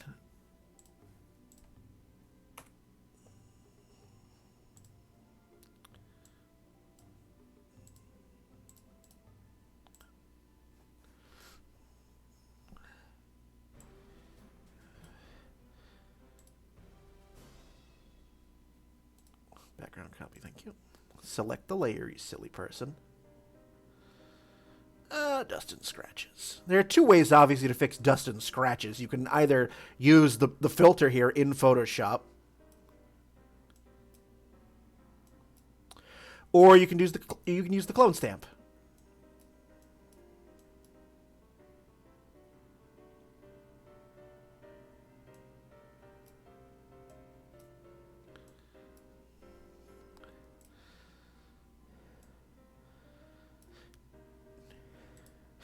You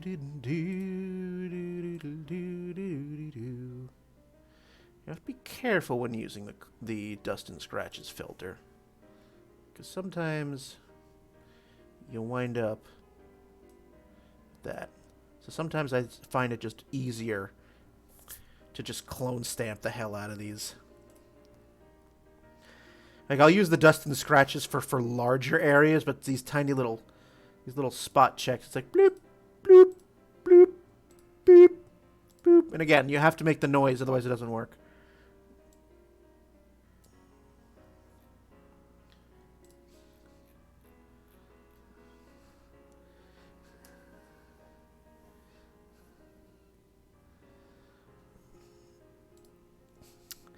Now, if I had developed this in the darkroom and made a print and still had dust and scratches on it, I'd be like really like right up to the image with a very, very thin paintbrush and a variety of different inks and just like stippling these spots out. Needless to say, this is much easier and quicker. Granted, when I used to do this in college in the darkroom, if I had a print that came out with a whole bunch of dust and scratches on it, I just scrap the print and start again. Just like, nope, I'm not spending 400 years trying to stipple away.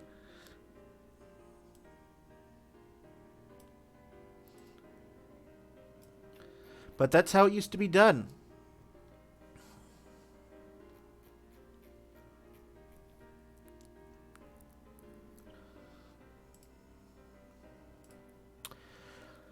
Like, even the great black and white artists of the early 20th century did this. Like, when I was in school, I went on a field trip. Our art department did field trips once a semester to New York City to check out the art museums.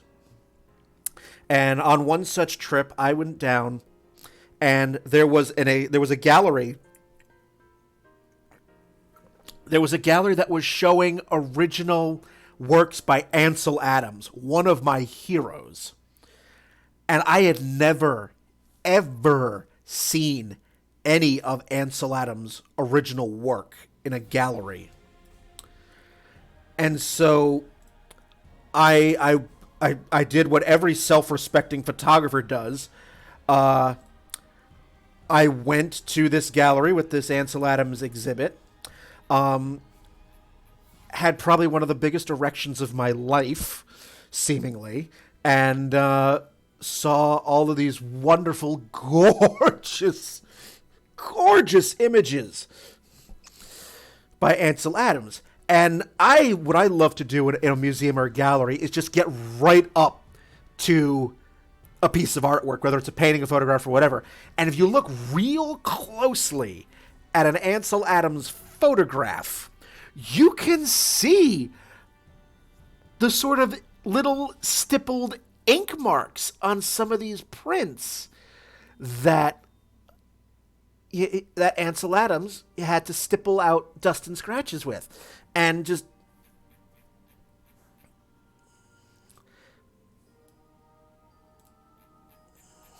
I think that's getting pretty good now.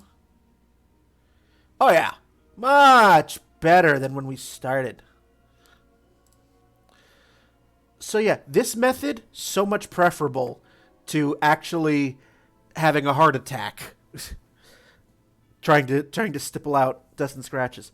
But we're not done yet. I mean, black and whites tend to be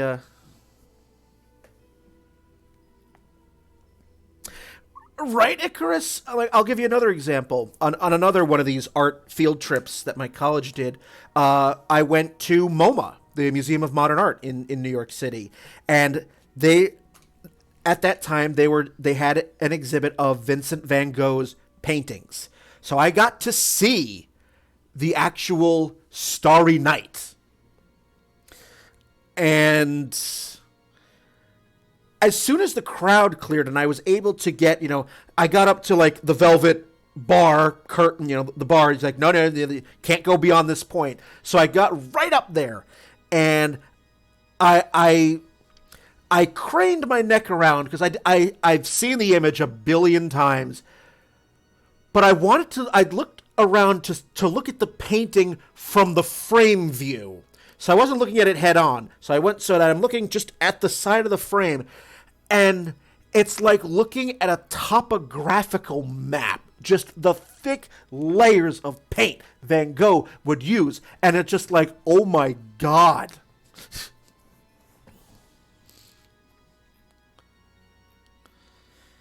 And then the next room over, I got to see a bunch of different versions of Edvard Munch's The Scream.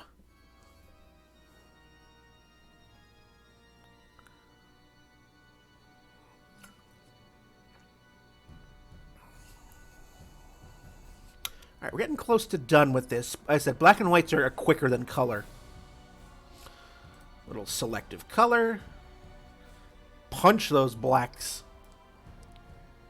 Punch those blacks up. Too much, too much.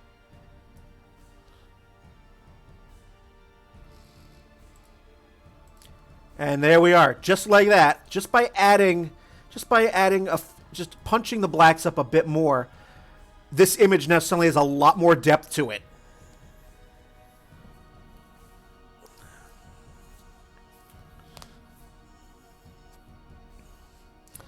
And there we are. So there's one.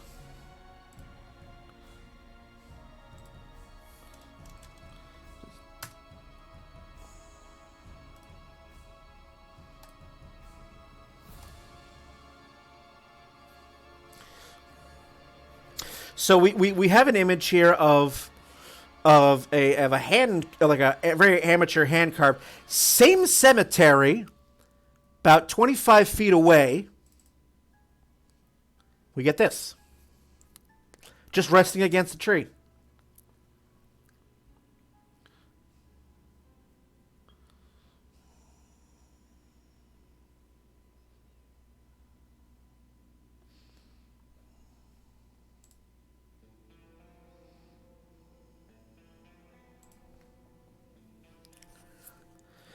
Oh, that's one of my favorite episodes of Doctor Who, Tiny Dragon.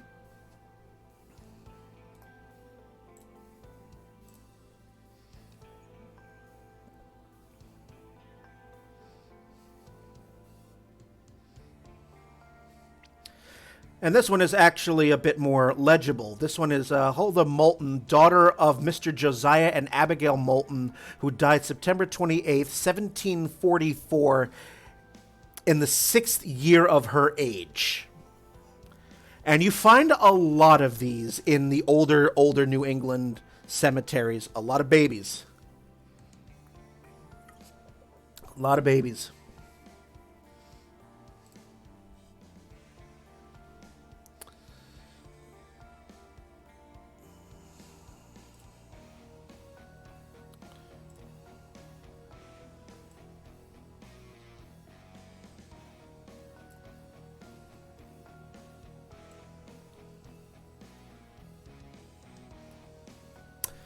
All right, already we're getting a lot more depth to the image.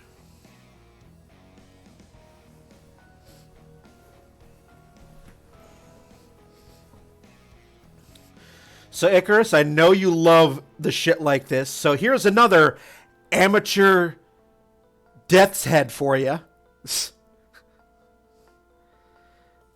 Has a bit of sap on it, a little bit of pine sap on it, but there you go, 1744.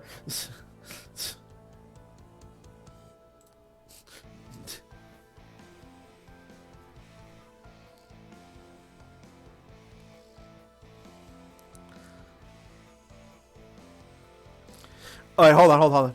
Let me zoom back in. Whoa, too much.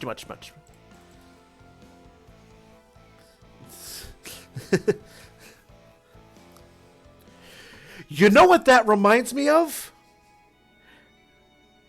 Dr. Robotnik. Like Genesis Dr. Robotnik. If you're old enough to remember the old Sonic the Hedgehog games.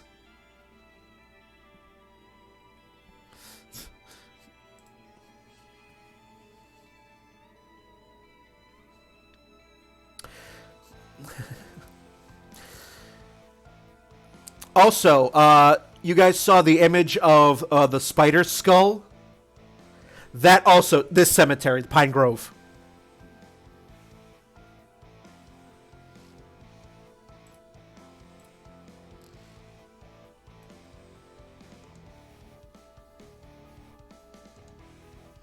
Alright, so brightness contrast isn't going to add too much here.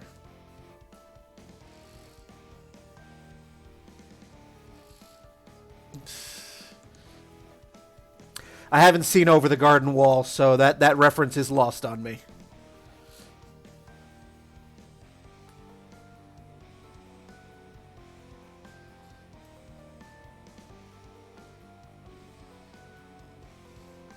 Drink up!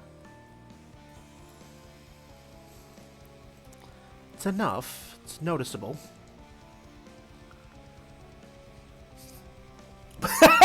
Someone was out there living their best bowling ball swing. Oh!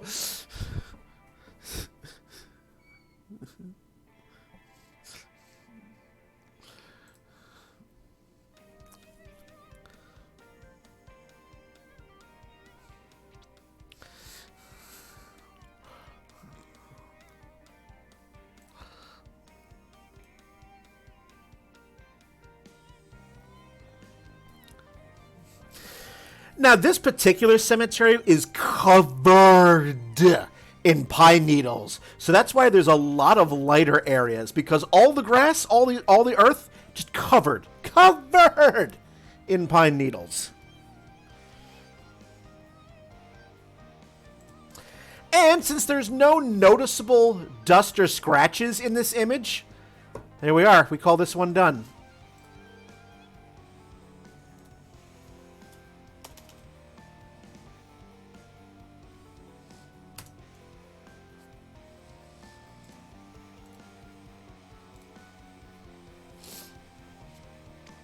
All right, it is 9 o'clock, so I will edit one more for you guys tonight.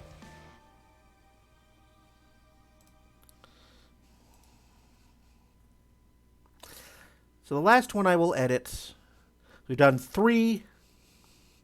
We did 3 of McKenna, and I will do 3 of the cemeteries here. One more.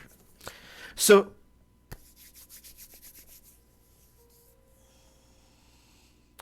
I actually didn't know that, Tiny Dragon. I didn't know that. Well, what do you know?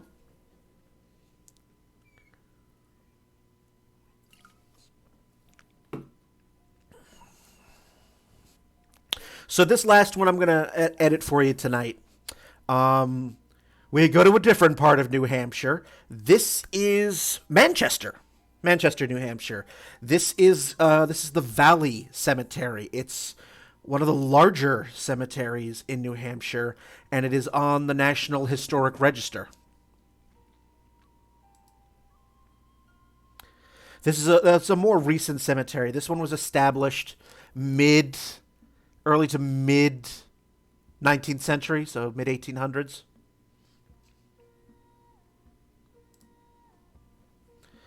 And this is what is known as a garden cemetery. Now, what a garden cemetery was, as we shifted away, as the country shifted away from Puritan and colonial sort of trappings of death, where it was just, you put your dead in a designated burial plot in a small burying ground, and done. Americans had the idea of they wanted to shift away from that sort of,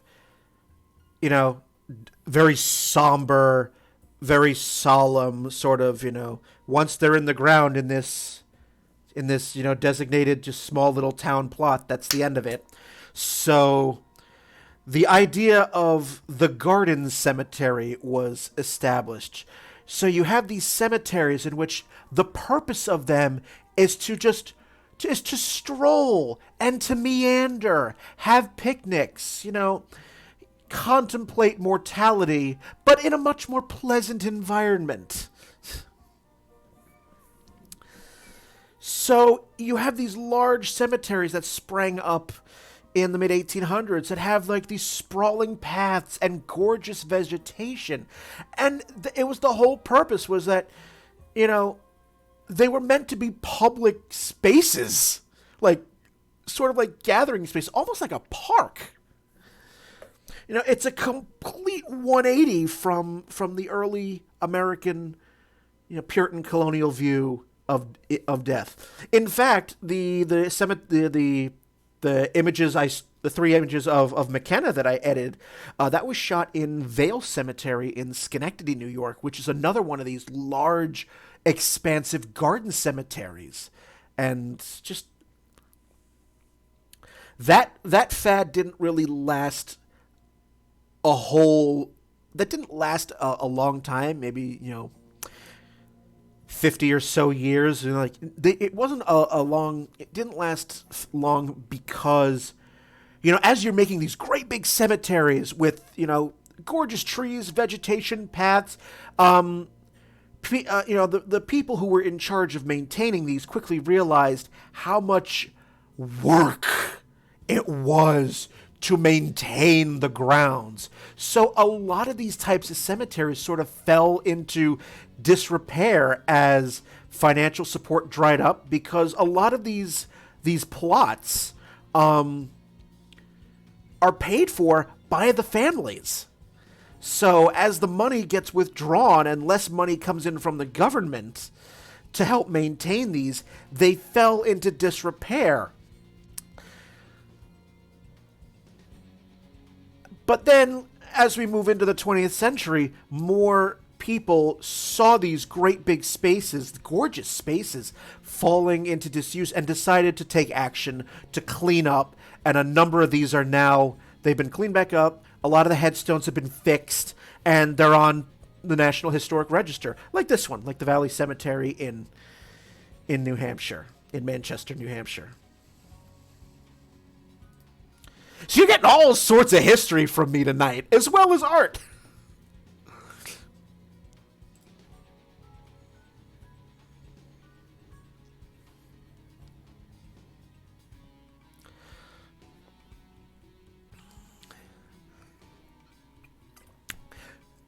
And in Massachusetts, Tiny Dragon, I'm sure the amount of rural historical cemeteries, not just in Massachusetts, but all along the coastal states, like, that's massive. There's a ton.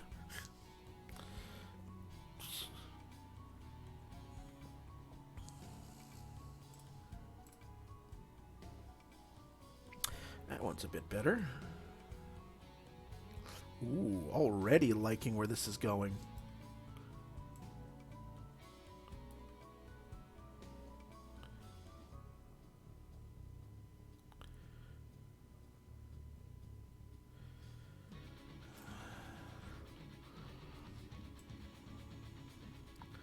Look at that. Just with one curves layer, we go from drab, gray, and boring to, hey, depth!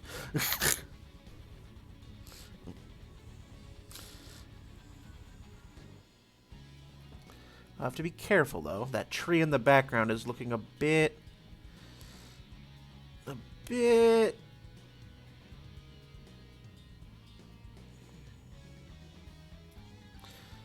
Let's ease up on the black a little bit. There we go.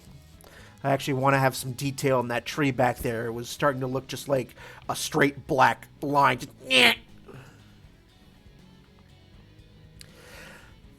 That's the detail, Tiny Dragon, that you get with a larger negative. Like, there's another one. Crap, I don't have it on here. It's on my MacBook. Well, I'll show you. It's the backside of that cemetery. In fact, we've got a. Let me just very quickly just pop in my flash drive and get that for you, because it's worth looking at. Quite frankly, where are you? I love showing this stuff off.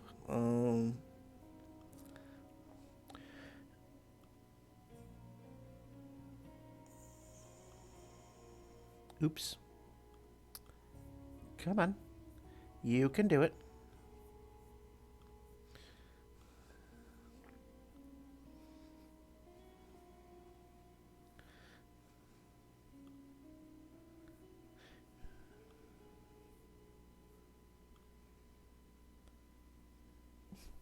Well, that's doing.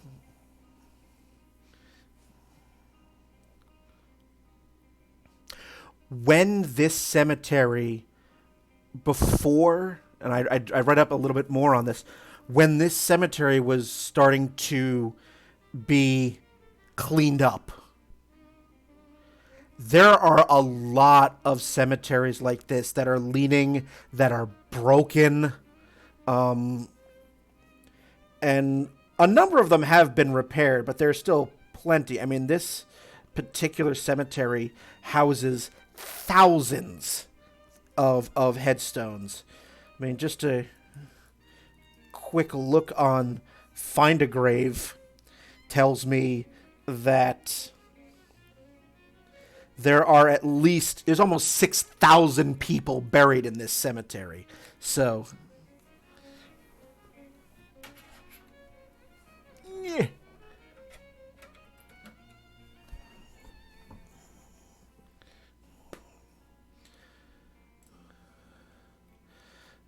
Where are you? Are you it?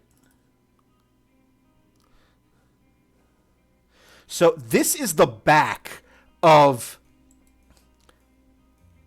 this cemetery.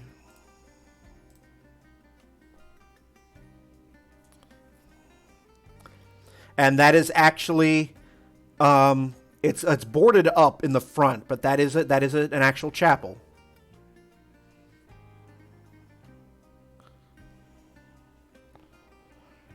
And all this detail that you have in the leaves and the trees, that's what you get with a larger negative. You don't get that in quite as much detail with a 35 millimeter negative.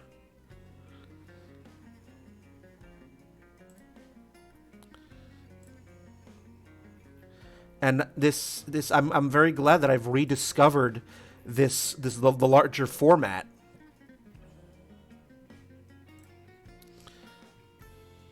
I'll just put up there for comparison's sake. Yeah, this is more toward the back end.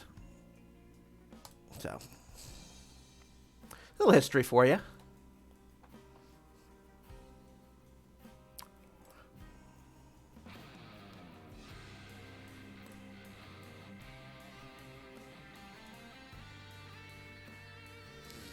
Yeah, I don't want to do too much contrast because I don't want to lose the back.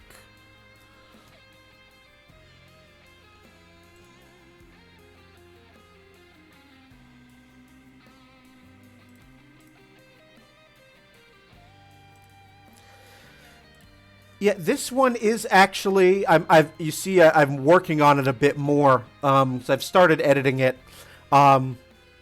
This was a very, very bright area. There's full sun. So this is actually, all these leaves are in sun.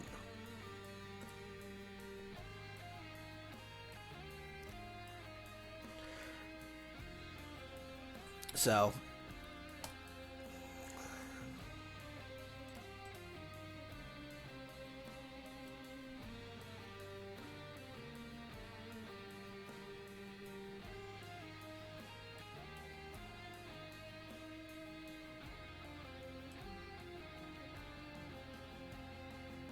and as I was saying about the repair work, this is some rich family's mausoleum, and this too was falling into disrepair. You can see that the city of Manchester has actually erected fencing around it to repair the area.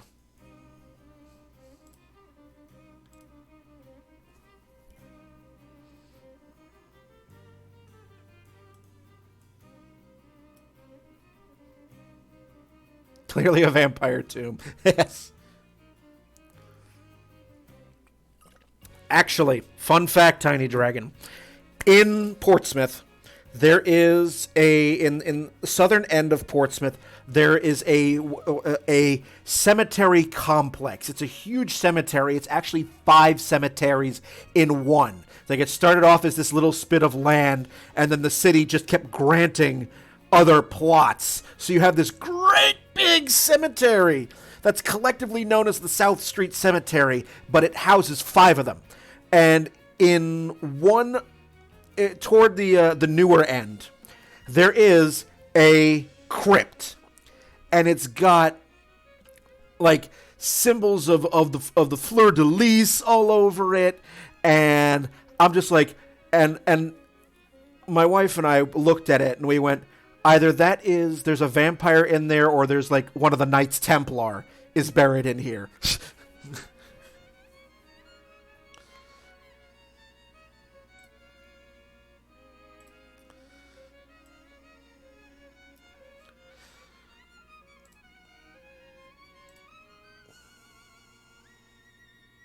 No, that's too much. That's way too much. I don't think I actually need it. That's better. Yeah, let me zoom in a bit more.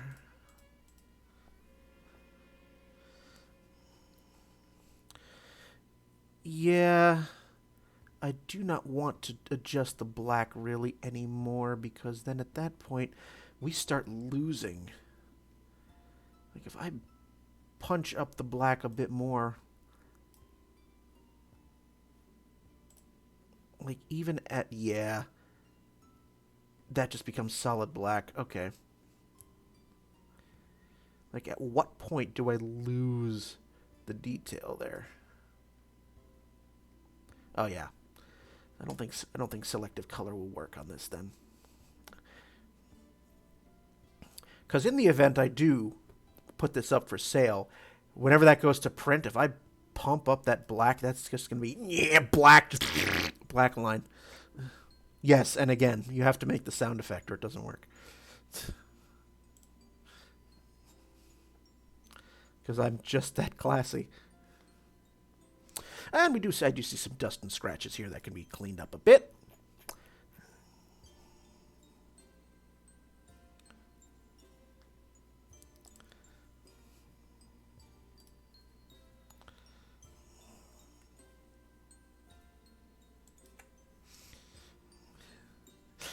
I am full of sound effects, Tiny Dragon.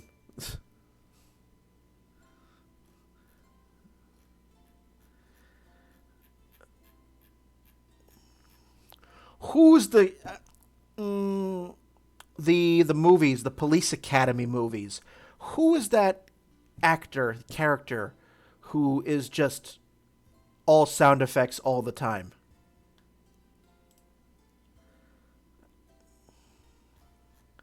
I also know I am severely dating myself when I am referencing frickin' Police Academy.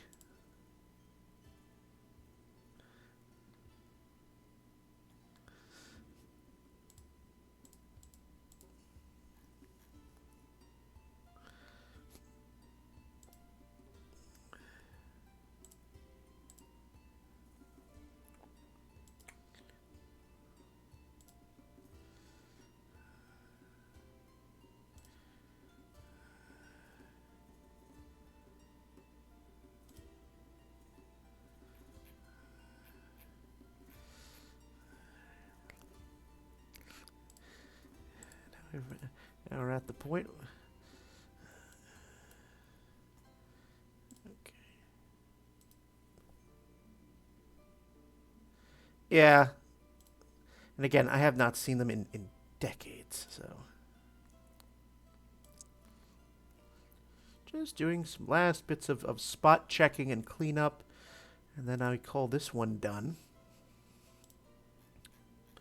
So again, if you have enjoyed what you've seen this evening, the 6 images or so that I've edited, you can support me in my art a variety of ways. There's the link to my card, and it will give you all the links to my Instagram, where all of my Safe for Work stuff typically goes, my Vero, and my Patreon, where you can find my not safe for work, if you like nudes. There's my Ko-fi, I don't know how you pronounce that. There's also my Redbubble. So all the different ways you can support. So give me a follow or throw some money at me, either or both. You can be both. Very much appreciated. This is definitely something I will be doing again. I don't know when. Next time I have a shoot or shoot some film. So this has been a lot of fun. And I thank each and every one of you out there who've joined me this evening. And also, again, thank you again to Artist Back Alley for giving me the encouragement and the inspiration to do stuff like this.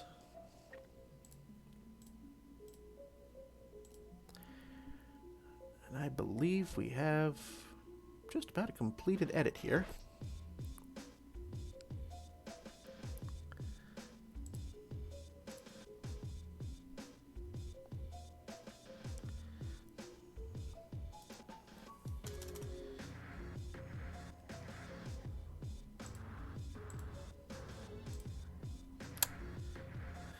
So let's go over what we've done before I wrap it all up for you tonight.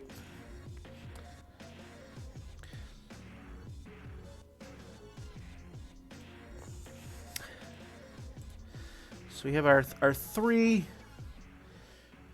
cemetery images that we did.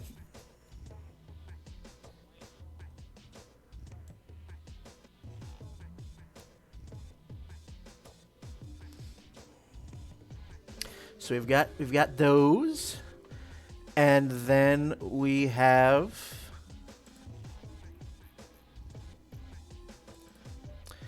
tonight's images that I edited. Those are from the McKenna shoot. So we've got our, what did I start off with? Ah, yes, I started off with this. So I'll just go through these one by one here. That's what we did tonight.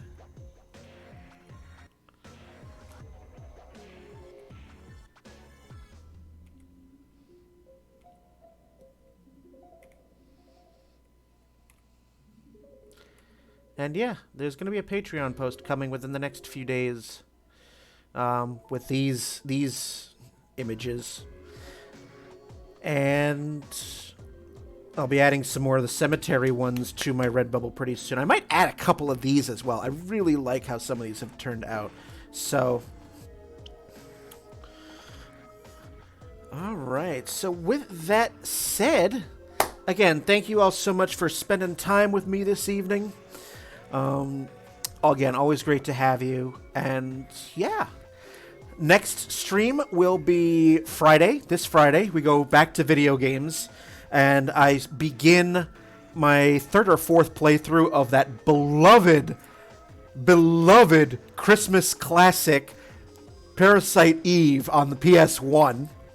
Hey, if all of you out there say that Die Hard is a Christmas movie because it's set on Christmas, Parasite Eve is a Christmas game because it's set on Christmas. So, all right, my friends, as always, stay healthy. Stay safe. Wear a fucking mask. For the love of God, wear a mask. COVID is spiking. I don't want to hear about you getting sick or even worse, dead. So please wear a mask. And it's now December, so happy holidays. I'll see you Friday night, 7:30 p.m. Eastern. Night, everyone.